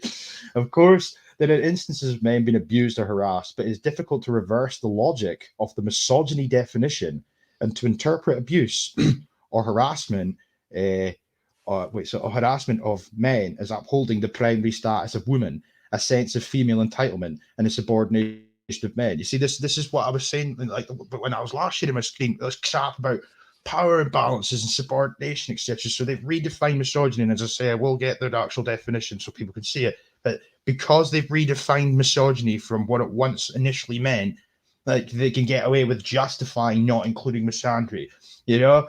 But sorry, so where was I? Of harassed. Sorry, the working group's definition of misogyny. Of course, there are instances of men being abused or harassed, but it's difficult to reverse the logic of the misogyny definition and to interpret abuse or harassment of men as upholding the primary status of women, a sense of female entitlement and subordination of men. It's equally difficult to see the harms of misogyny. What? The increased feelings of fear and threat, the need to undertake safety within women as a group, has been similar to the harms deriving from instances of abuse or harassment of men. Now, literally, that's it. Like that's it. That's why it's not included. So let me get the definition quickly. There's 62 references to definitions. Shit. What the fuck? Oh wait. It might be. Well, I'll stop sharing my screen now and I'll find out if you want to do what you need to do, like, just because I might be a wee while. Because this report, from what I recall when I made a video on it, they go through all the different stages of what led them to coming up with this new and improved definition. So it might take me a wee bit. Right, one sec. Right, while you're finding that, as we mentioned earlier, a lot of that stuff all came from the Istanbul Convention on prevention of violence against women and girls. And what we have found is, it's beggars belief, because you all went to Istanbul. God knows why they went there, but that's where they went. And they come up with this this convention, all the rules, which, by the way, you can no longer find on the internet. I was looking for the uh, raw convention, everything, all the points and everything that's in it, which I know was there because I previously did a talk radio show where we went through the whole convention. But you can't find that now. You've only got what the clip notes as such. But after that came in, statement by UN women on Turkey's withdrawal from the Istanbul Convention. Saturday, 20th of March, 2021. UN Women reiterates its concerns expressed by the United Nations in Turkey and other partnering regards Turkey's announcement of termination of being part of the Council of Europe Convention on Preventing and Combating Violence and Domestic Violence, the Istanbul Convention. The action comes at a point where concerted international action and commitment to end violence against women and girls is more important than ever, and as UN Women seek to mobilise even greater multi-stakeholder and cross-generational action on the issue, with the women's movement being key to these efforts, we urge Turkey to reconsider its withdrawal. UN Women has highlighted the increase in reported violence against women and girls during the COVID-19 pandemic as a result of measures such as lockdowns and disruptions to its vital support services, which comes on top of the already existing extreme levels of violence reaffirmed by the latest report of the World Health Organization. Funny, this is very strange because all those figures also say that males are the predominantly victims of violence. Granted, most of that is by other males, but it's hard to see how you've got extreme levels of violence against women. The pandemic revealed the gaps in our system to respond to such violence and the acute need to respond firmly with unity. The solidarity of nations that comes with being part of the International Convention is critical for a world that is free of the shadow pandemic of violence against women. We reaffirm our support to the Secretary General's leadership on the prevention and redress of violence against women and girls, and we recall the interagency statement on violence against women and girls in the context of COVID-19 that highlights 6 critical areas for coordinating action and call for the global community to remain steadfast in its efforts to ensure a positive trajectory and avoid regression of hard-earned gains. The ratification and implementation of the Istanbul Convention by states is a crucial commitment in this direction. We join those urging the government of the Republic of Turkey to continue protecting and promoting the safety and rights of women and girls, including the remaining commitment to the full implementation of the Istanbul Convention, which builds on the standards enshrined on the Convention on the elimination of all forms of discrimination against women and girls, as well as its general recommendations and case law. At this moment, the member state meets its 65th session in the Commission on the status of women to advance the norms and standards that advance women's rights. We need broader and game-changer actions that continue to move us forward in order to ensure that women and girls live free from violence in line with the principle of gender equality and a commitment to leave no one behind. See if they've got a commitment to leave no one behind. What about instead of women and girls, just say people? Of the 2030 Agenda for Sustainable Development. My favourite subject. Yes, it all just knits together beautifully, doesn't it? It always does. It's mad where it doesn't matter where you go, you will find references to that. It's just like it's just everywhere. It's an absolute cancer. Yeah. Right, did you find the bit you were? Yeah, I cheated and it worked by Telegram. So yeah, I'm not going through that shit again. So it's always a handy way. yeah, but I mean, it's just as well titled it properly. But yeah, I'll show you it now. Right. There we go. So here's it here. how the working group headed by the feminist Helena Kennedy defined misogyny. So as a result, the working group came to the following definition. So this is obviously after their like 48 pages of shite. Misogyny is a way of thinking that upholds the primary status of men and a sense of male entitlement while subordinating women and limiting their power and freedom. Conduct based on this thinking can include a range of abusive and controlling behaviors, including rape, sexual offenses, harassment, bullying, and domestic abuse. The definition is deliberately non-legal and provided the working group with a starting point from which to consider the degree,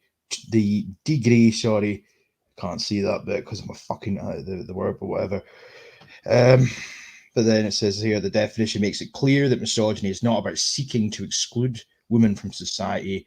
It is not about wanting to banish them from communities. Misogyny is defined, it allows for women's inclusion, but on patriarchal terms. And this is them justifying the old definition, I think, if I remember rightly. So the definition of misogyny therefore covers behavior that could be seen to stem from the hatred of women, such as the throwing of a brick through the window of a woman feminist activist. Like, what? While screaming, "I hate all you effing women," or a man driving his car in a women's rights protest having just declaimed incel ideology.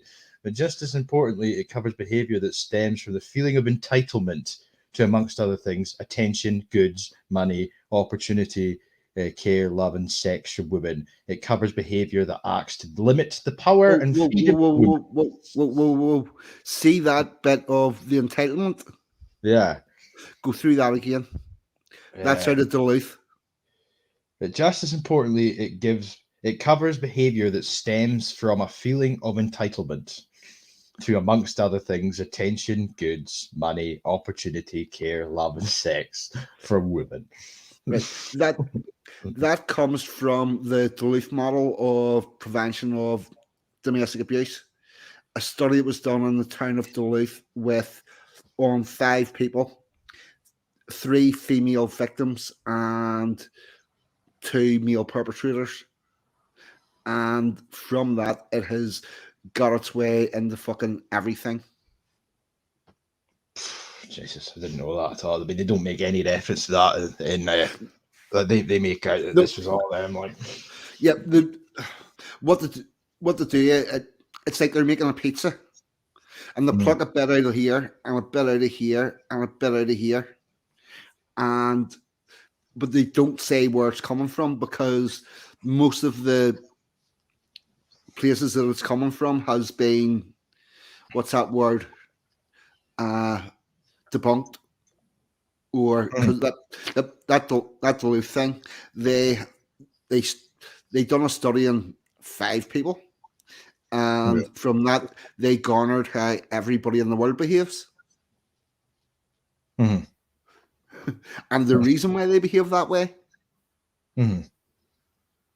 what? It beggars belief. Fuck, man.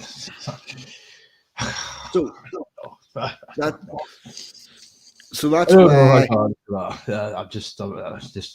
trying to. It's been a few times tonight where you've told me things and I'm trying to process it. Like, it just begs belief. Really, it's not that I'm being socially awkward. I'm just sat there like, what? I'm trying to process it. What the fuck? Yeah, this is where I also why I thought this would be a really good stream for you and me, because you've got a chunk of knowledge from different bits and I've got a chunk of knowledge from other bits, and they meet together so fucking you've blown my mind a few times tonight. Some of the things you said, to be fair, like, oh Jesus, well, I'm still trying to process what you said there. I'm just scratch my head at that. Oh, do you want to see some actual stats on domestic abuse? Yeah, actually, I'd be interested to see that. Because I mean, I know, like, I've spoken about the homelessness and suicide and stuff, because that actually is something as well. Say, obviously in Scotland this year, the statistics came out for 2021. The suicide rates the alcohol deaths and the drug deaths. Now, obviously, the drug deaths is still at an all-time high. Highest drug death capital of Europe is Scotland. Alcohol deaths declined by 8 or 7, and they were bragging about that, like, oh, we're doing great work. But suicides, they, if I remember rightly, and I don't want to say something that's wrong, but just for argument's sake, I'm just going to say I can't remember the stat on the suicidality, but obviously it's very male dominated. It's men in their like 20s to men in their 40s. That's the main age range for suicides in Scotland, in particular the Highlands of Scotland. It's a lot more prevalent. In fact, another horrible statistic is that the Highlands of Scotland was the suicide capital of Europe for a good portion of the last decade, on per capita basis anyway. But the SNP were concerned that there was a slight increase in female suicides for 2021, but yet they never gave a shit all the other years leading up to that when it was men. But oh no, a couple extra women, and I'm not disparaging. I think suicide's horrible, but like they only now care because there's an increase in women. That's a concern. Like what it should be a concern, full stop, that suicides are as high as they are in Scotland, and you know, but no, they don't care about that. It's just when it's the woman, like. No, actually, there was a similar thing happened in America, and the workplace fatalities went from 90% male to 88% male. And it wasn't even that more women died at work. What happened was less men had died, and that had nudged the percentages. And it was like, oh, holy good fuck! There's 12% of women of people down at work are women. We need to do something about this. Mm-hmm. Yeah. Right. And right, some stats about domestic abuse. This is from a wee blog called 42 rights at wordpress.com. What you have here, one of my meetings, facilities provided for female victims of domestic abuse. This is actually the Women's Aid Shelter in Londonderry, who were quite silly and actually done a thing about it where they showed the pictures. This is actually a courtyard that's all enclosed, so the only people that can get in these stores are the people that are living there. And the facilities provided for male victims of domestic abuse, which is your local street corner. Right. Yeah. It's called Quick Stats on Domestic Abuse. This post is not supposed to be a complete coverage of every statistic that exists in the world about domestic abuse. It should be seen as a snapshot, something to make you think twice, question the perceived norm. It should present you with two choices: do your own research and take nothing for granted, or accept that male victims of domestic abuse are a larger group than you assumed, and the situation needs your participation. Generally accepted stats are 1 in 4 women and 1 in 6 men. Source: Police Service Northern Ireland, most police forces. It is also accepted that 1 in 3 victims are male. However, those raw stats ignore the fact that 60% of all abuse is reciprocal, meaning two violent people hitting each other. When Erin Pizzey opened Refuge, the first government-backed shelter for battered women, she found 60 of her first 100 clients were as violent or more violent than the partner they left. That's sourced at whiteribbon.org, which is different from the whiteribbon.com, two totally different organizations.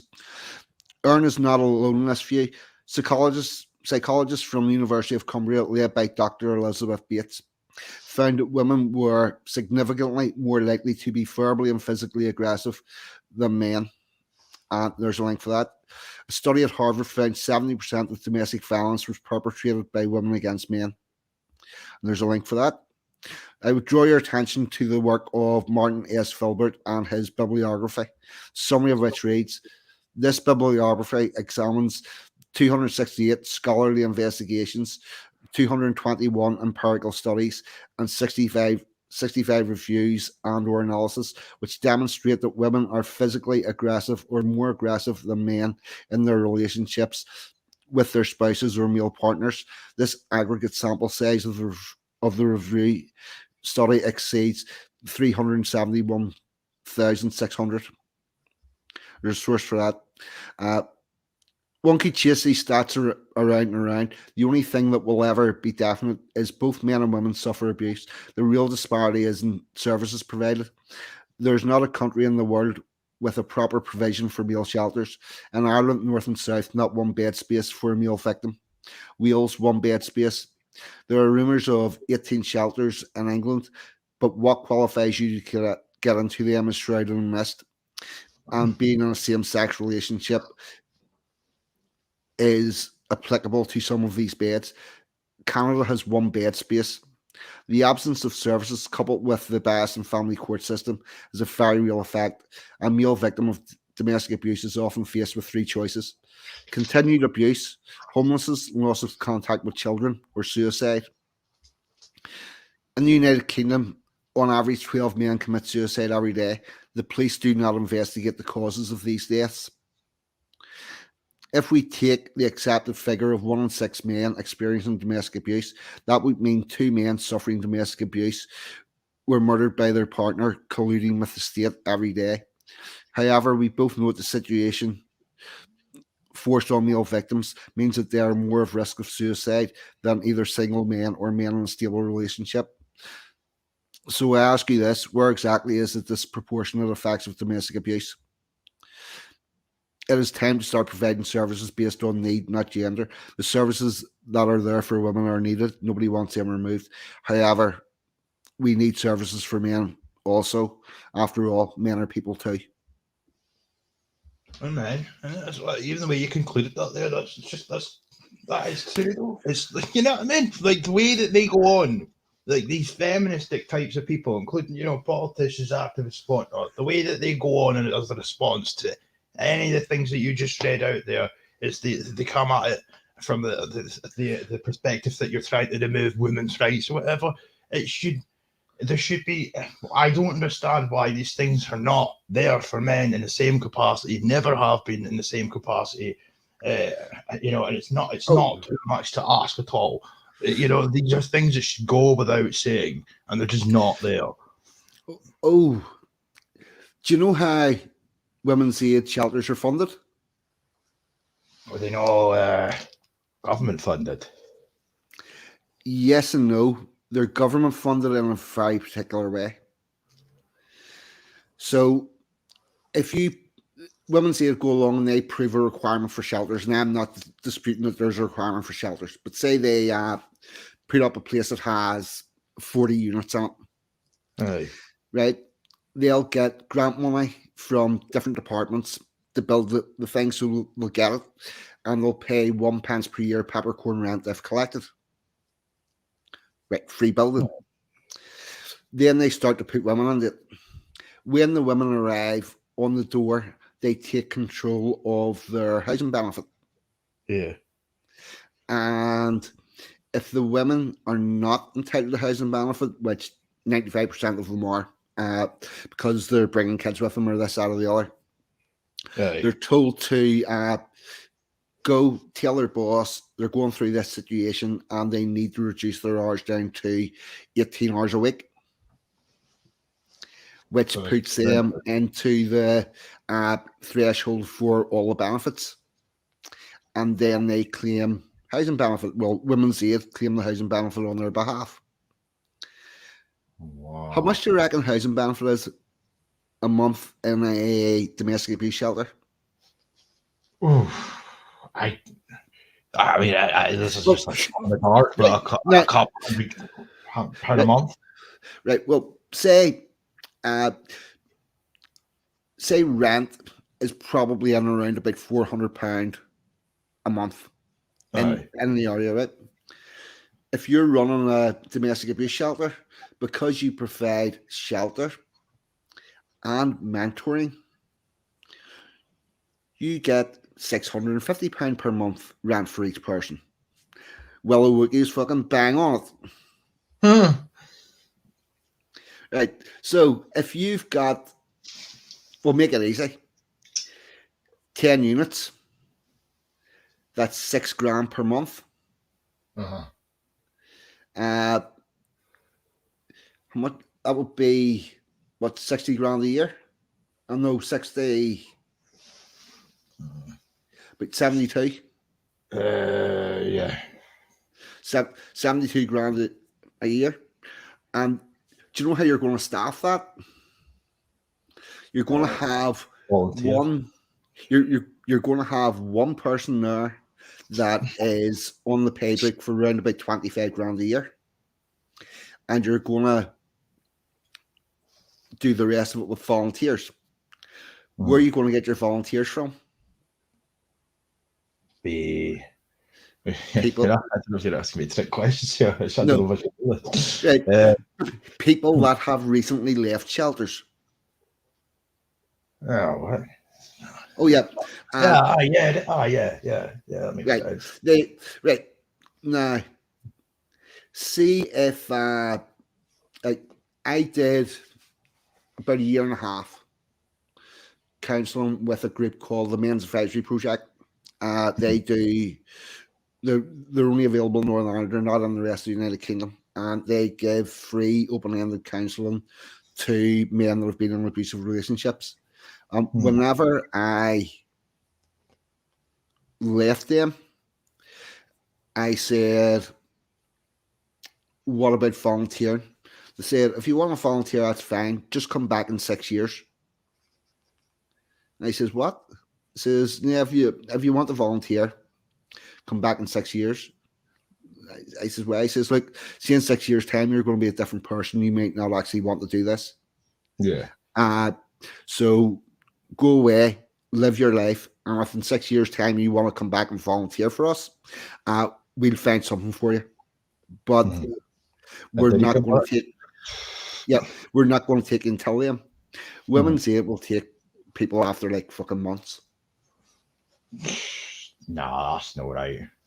Because you're still you're going to affect because you're still effectively damaged goods, Yeah. for lack of a better term.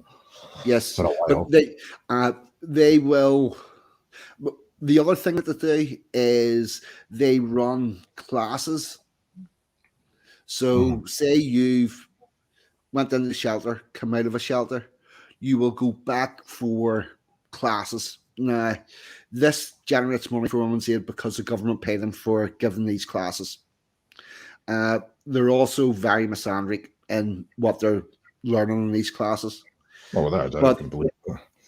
It keeps those people tailored to them. Aye. Until they're out a year, and then they can go, and they've made friends with the volunteers. Aye. And they've made it part of their social system, and then they go, "Would you like to volunteer?" Bump, we've got somebody.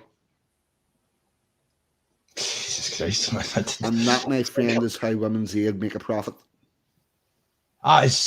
So in many respects, albeit the principle or the concept of women's aid or shelters in general, which I obviously agree with, but it sounds to me as if on the one hand they make out they're there for women, but they're exploiting women.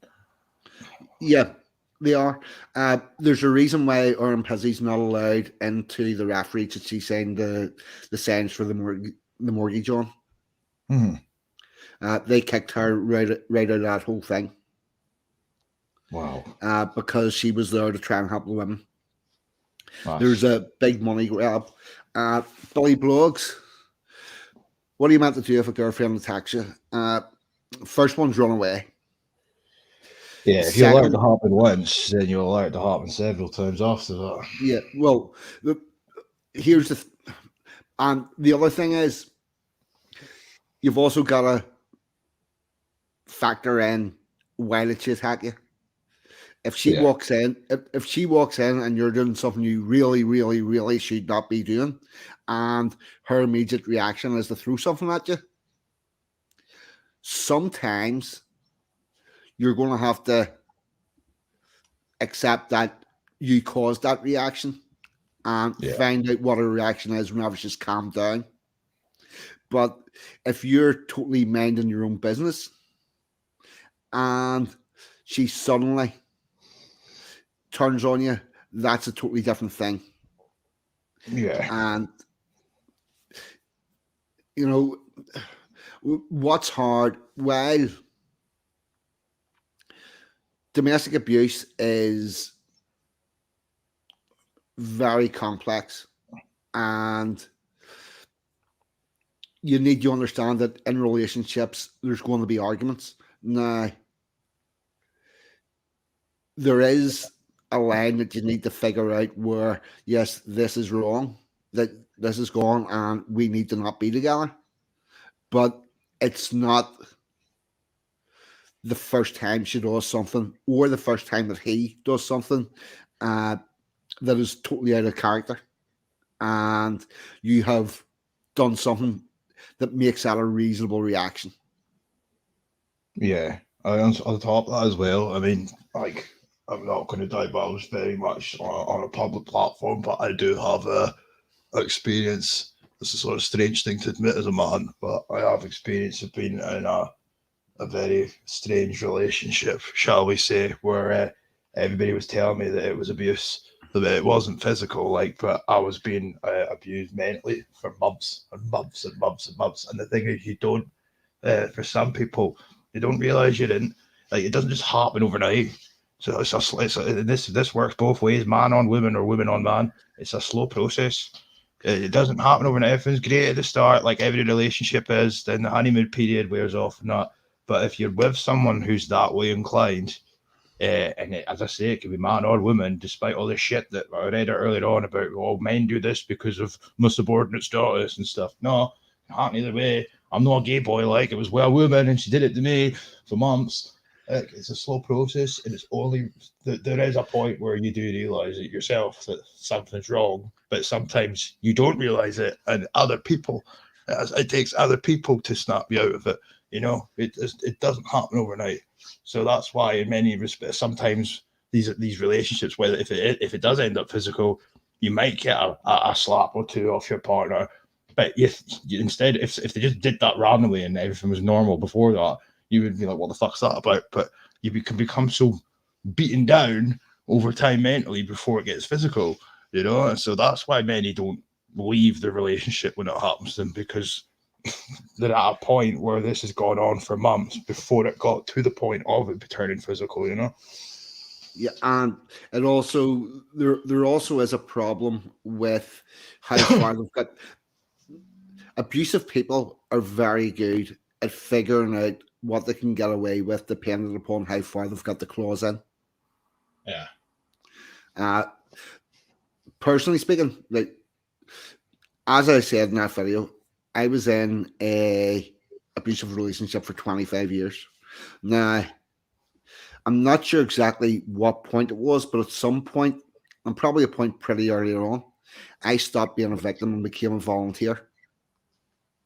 Because if you stay that long, you volunteered for that. Now, there are many, many reasons why I stayed for so long. And they're also connected to the reason why I was in it. I never defined it as domestic abuse, because if I'd have defined it as abuse, I would have had to leave. I will say that although I don't beat myself up about that, because I made the best decision I could with the information available at the time, my advice to other people is run away early. Don't stay for that shit. Yeah, if you can realise. That's what I'm saying, Yep. though. Sometimes you don't. Yeah, I didn't for a while. It's hard to know, and especially with gaslighting and a Tell me lot of about it. psychology. Oh, fuck, mate. I would. Whenever I escaped, I grabbed my clothes, or yeah, we hear this about gaslighting. I grabbed my clothes and threw them on the bin bags, or most of them, and brought them around to my mother's house,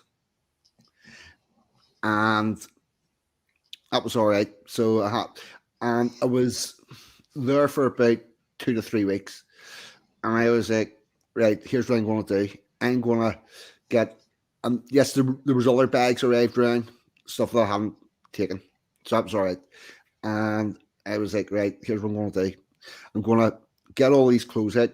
I'm going to categorize them. That's suitable for work. That's suitable for wearing out, and that needs thrown out. And I built myself up and went, right, I don't care. See if I'm left with hardly any clothes. I don't care, but I'm only ever going to wear stuff that is decent, because that stage, the clothes I had, the vast majority of them were very old and tatty. So I'm starting to sort out through everything. Came across a t-shirt, folded it up, sat it down. Yeah, it's okay. Doing some other stuff, and then I come across the same t-shirt. Fuck, that's strange. Folded it up, sat it down. Came across another. Fuck, I have another one of those t-shirts. Folded up, sat it down. I had a bunch of t-shirts that I had two of. Only some of them were small, and some of them were large. Mm-hmm. And they were all bought medium. And what that lunatic had been doing was swapping out my t-shirts and going, Wow. "You're putting on weight." Really? Yes, because she would be every so often I'd get, "You're putting on weight. You need to exercise more." And then other times I'd get, "You're looking a bit thin. I need to feed you up." What the fuck? Like, Yep. Jesus, man. But the thing is, I'm saying what you just said, like that wouldn't happen overnight. That would have taken a long time for you to get in that position. But, yeah, with these weird things that occur. Yep. That's happened in the last like 5 to 10 years of it. That's fucking mad. Like, oh fuck! Do you know where the term gaslighting comes from? that I don't know. No. I thought it was World War II reference, to be fair. I only just found this out recently. See, whenever they were putting the electric lights in the America, Aye. right? The electric, because it was all gas lights, and then they found out about the. I'm not sure if it's the AC. Which electric is it we use, AC or DC? Don't ask me that. I don't know. Right. Well, they found out about this other. They had one type of electric, and they found out about another type of electric that it's AC, right, which can go that. for a much longer distance. Right. So they were starting to put in AC current street lights and stuff, and replacing the gas lights. And the people who ran the gas lights, they started fucking electrocuting cats and dogs and leaving them beside the electric streetlights and setting stuff on fire and blaming it on the electric streetlights to try to preserve their product, the gas lights. And that's where the term gaslighting comes from. It's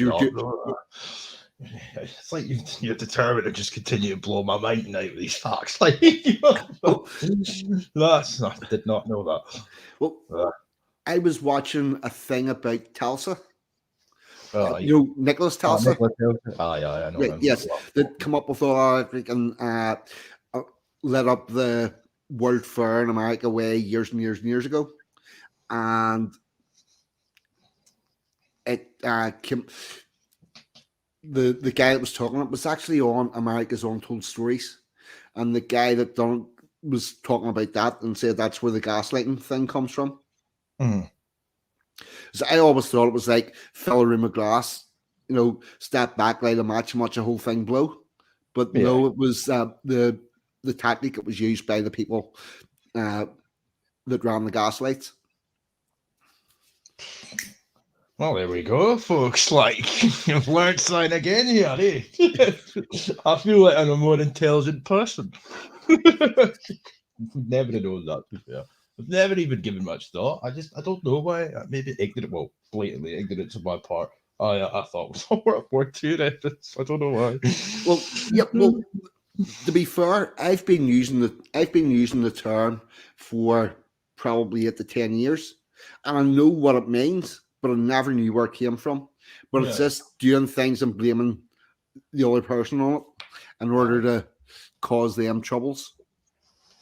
Yeah, that's more or less the I think there's a separate definition as well, which is pretty similar, but it's just I can't remember how, but it basically means though that like even in the context of an argument or something, they'll accuse you of something, like they'll make out that you're meaning something else. It's hard to, maybe I'm not wording it right, but you know what I mean. Well, maybe you don't. Yeah. There's Raymond Paper. My ex-wife told me when I first met her she was raped at 17, and I know who the bloke is. I told her strictly, do not tell me his name. I think I would have killed him. That's the way she. But was she, Raymond? Because I think you've had a bit of problems with that same woman. It's hard to know. Actually, fuck. There's the thing that video that I done for the International Men's Day, and I'd say that one of the things that Belfast City Council had said to me about that was, but false rape cases aren't really a thing. That you can't publicise them, and that was in 2014. And as Billy Broggs put in the comments earlier, about 3 years ago, there was 3 Ulster rugby players that were all up in court, quite a long court case, because they were at a party and a girl wanted 3 of them. And then whenever people started to find out about it, she decided it was rape. What the fuck? Yep. Rape and regret start with the same matter, and there's a lot of women think that they can be interchangeable. Aye, that's without question. I mean, in Scotland now they're wanting to get rid of the not proven verdict as well. So in court, so obviously the way it works now, rape allegations when they go to court in Scotland, for now it was guilty, not guilty, or not proven. And now they want to get rid of that as well. And I'm not sure how I feel about that, because obviously you can look at it from both sides of it. Like, there's, on the one hand, there will be genuinely people that have committed rape who might get off that can't be proven. But what about the people that are falsely accused? Like, what do I want in the choice of guilty or guilty? Not guilty or guilty, but not proven. Oh yeah, I know what you mean, because even if it's not, your name's still dragged for the fucking month forevermore, right? Even if you are proven. Do you have like 2 standards, not guilty and not proven? Yeah, we've still got not proven, but they're trying to get rid of not proven. The SNP are on the verge of getting rid of it now. So, and as I say, I always look at it from the perspective of false allegations, because they do happen. Are they changing the burden of proof? No, don't think so. They just want to get rid of not proven, really. And there's obviously a bit more to it. People could look into it, but their justifications. But it's just that if there's people that will end up, because the jury are now going to be compelled to come to a conclusion one way or the other.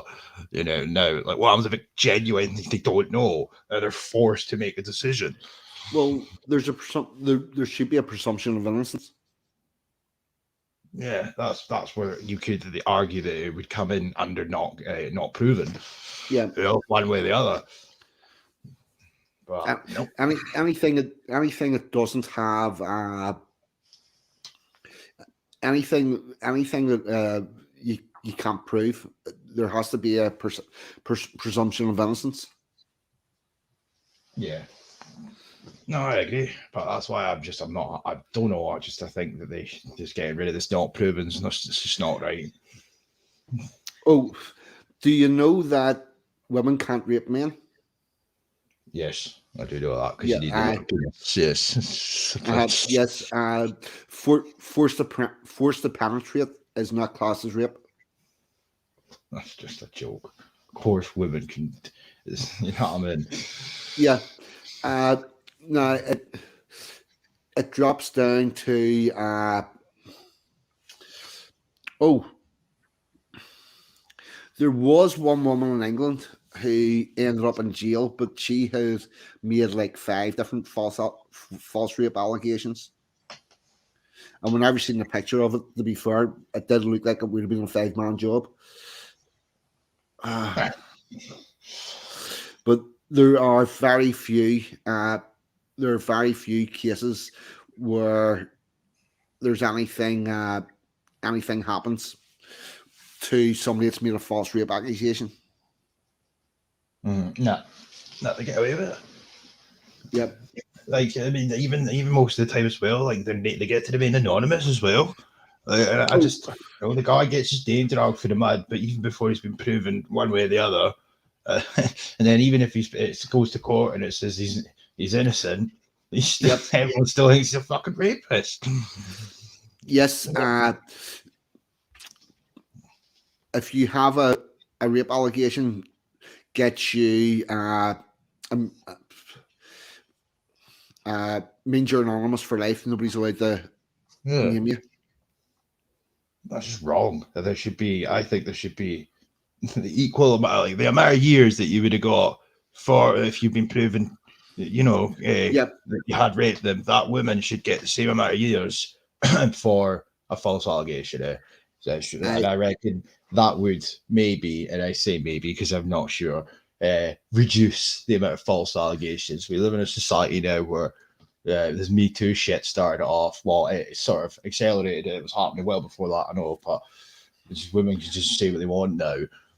And that's just, it's enough to make you kind of like, you have to be very careful who you go with, The drunken night out could lead to a lot of fucking calamities in the future. The bigger problem with the Me Too was it made it put you into a situation where if you had a Me Too case, you could talk about, and this isn't the famous people, just ordinary women, mainly feminists. They needed a Me Too thing to talk about on their social media. Mm-hmm. So they were concocting stories so as they could put it on social media. Blah blah blah. This story, and then hashtag Me Too. This is my story of when I was sexually assaulted, and I'm sure that ends badly in a lot of cases because they need the story, whether they've got one or not. Yeah. And so then they invent one, and then a lot of the time people figure out who that person knew at such and such a time, and then all of a sudden somebody's getting the shit beat out of them by about 6 people. Mm-hmm. Exactly. That's all it takes for an allegation, even if it's completely unfounded. It's just just a culture of accepting what the women have said. I honestly think that both parties in rape cases should be anonymous until there's a verdict. Yeah. Not without a doubt. I mean, naturally, it's going to get out. In some instances, it gets out anyway because maybe not for the media, but word of mouth and stuff. You can't prevent that; that's impossible. But I think that there's a responsibility that falls on the shoulders of the police and stuff to stop, revealing to the media what a woman may or may not have reported. You know what I mean? It should be, as you say, anonymous, but it's not. I watched it was a while ago. I watched it, that Good Morning. No, what's the other one? This Morning with that gunk, Philip Schofield. There was a guy on there, this was years ago, and he was talking about false allegations that have destroyed his life. It's just, there's no repercussions for that woman at all. It's not right. Don Browning's made a point. If you date a girl and film any private moments, it's deemed perverted. But what else you do? Not only perverted, Don, you you could get a charge for that. You could get charged for filming it. It is a very, very fucked up system. It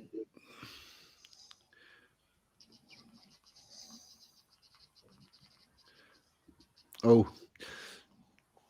friend of Rory's was a witness at William Kennedy Smith rape trial in 1991. Of course, he was found not guilty as he's a nephew of President JFK. Yeah. Every week, Rory comes in here with some story. I swear to God. Yes. Do you know what? We should rename him Forrest Gump. Every week, I swear to God. And he's either an absolute Walter Mitty or he's lived one fucking glorious life. Like, yeah, I'm going with one fucking glorious life. But, I'm not following my bullshit. Like. Yeah, like with Forrest Gump, he's sitting there and he says, I did this and I did that and I did the other. It's like fucking Rory. Rory Gump. Rory Gump. Fucking hell, man. Yeah. I was going to say, what's the time? I'm going to have to shoot off soon, by the way, buddy. I don't know if you want to open the panel up to other people, but I need a boost soon. Like, I'm gonna jump shortly. What I'm thinking of doing, because this has all been quite heavy, I'm gonna stick a wee bit of Danny McGaskill on riding his bicycle. Okay. To sort of wind down, and then we'll have a couple of minutes chat, and then play some music and bugger off out, and we're out of here early this week, which is always good. Bother. Yes, because the last Danny McGaskill one went down quite well, so I thought we'll do that. Oh fuck! Just get past this thing. Why is this? Fucking a whole fucking minute of advertisements, the bastards. That's why you need an ad blocker, man. Yeah, I'm actually considering getting an ad blocker. They're free, like. Yeah. Do you know a good one? Just type it in. Ad blocker, the first one that comes up. Ad block plus. Ad block plus. I might actually do that. Handy as fuck. Can't be bothered, especially on YouTube with the long videos and that. If they're advertised, it's like every 5 minutes, an ad would pop up. No, I'm not having that. I don't care. Yeah, fuck, I could play this one because it's a mouse advertisement with Danny McGaskill. I could have just fucking let it run. Oh fuck, this is mad. Share screen, Chrome tab. Right, hold on. Where am I at here? Right. Right. Yeah, sure. I'm going to skip this on a little bit.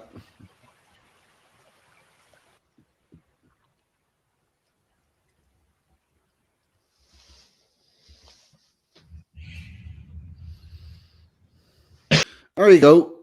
That's a wee bit of Danny McGaskill. That was all calmed down. I have to say, he's like that video you played the last time. As I said, that reminded me when I was in school first year.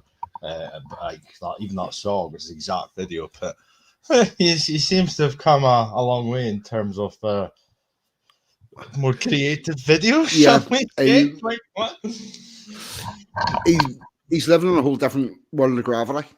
Yeah. Well, I mean, I haven't seen that video before right now, but like, he's come a long way from the grainy footage. Yes, in the middle of the streets. See, he's now sponsored by Red Bull, so they'll bring in all the stuff for doing the video and do the filming and all. So that explains why everything got that much better. Well, it was a bit weird, like compared to his older stuff. But Yeah. can't please Toffee everyone. reckons his skills are pretty sexist. For Toffee would say he's just a misandrist. Yep. Well, chum, this has been a really good stream. Thank you very much for coming on. Is there any other bits you want to go through, or anything else?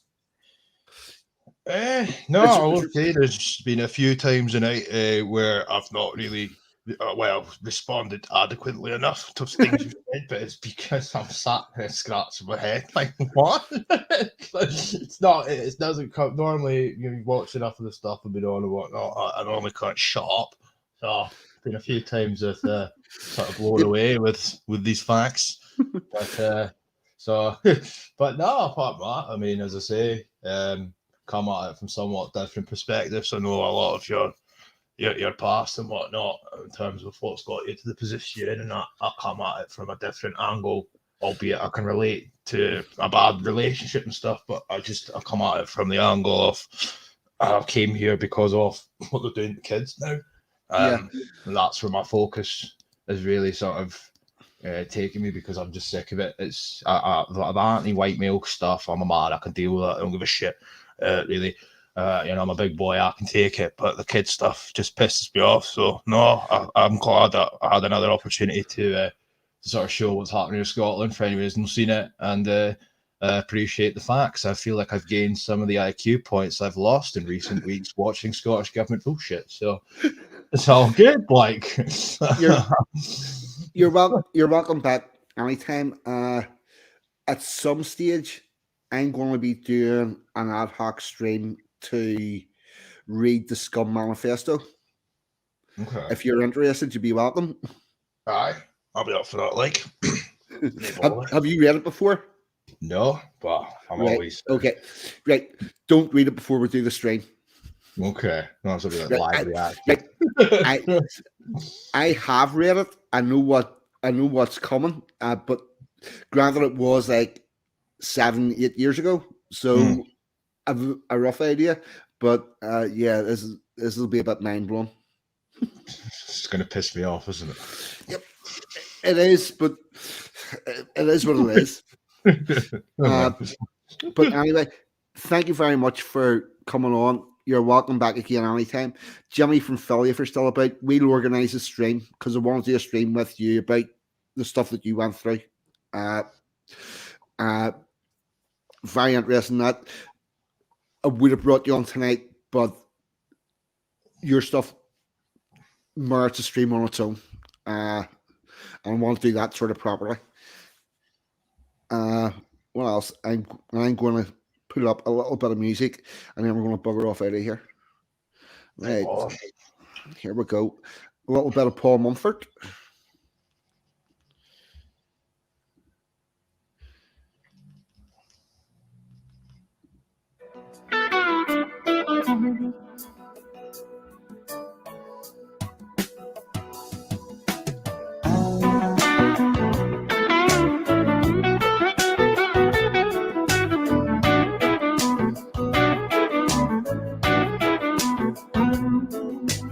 Everyone knows I'm gonna be the first man down.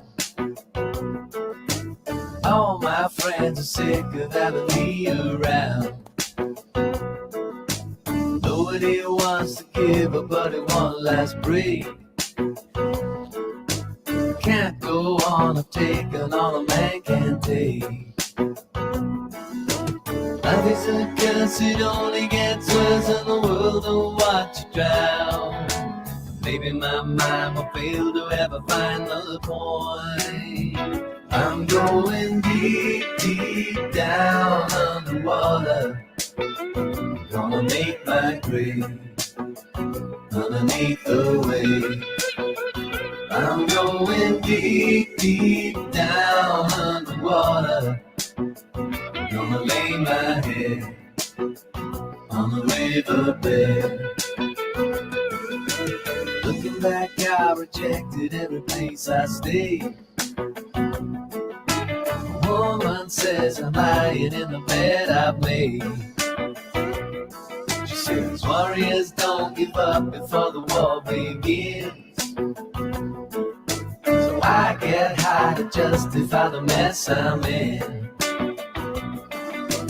People get mad and people get sad, but at least they have a cause. I struggle to feel emotion I can really trust. I'm going deep, deep down underwater. Gonna make my grave underneath the wave. I'm going deep, deep down underwater. Gonna lay my head on the riverbed.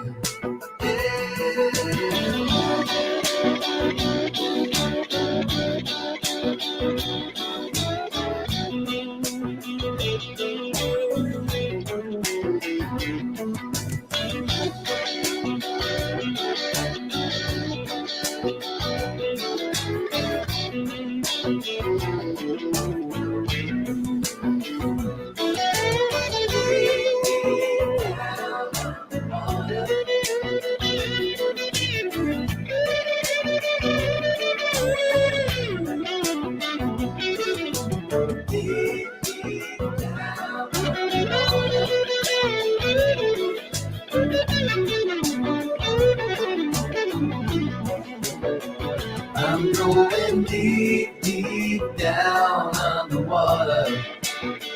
Gonna make my grave underneath the wave. I'm going deep, deep down underwater. Gonna lay my head on the riverbed. I'm going deep, deep down underwater. Gonna make my grave underneath the wave. I'm going deep, deep down underwater. Gonna lay my head.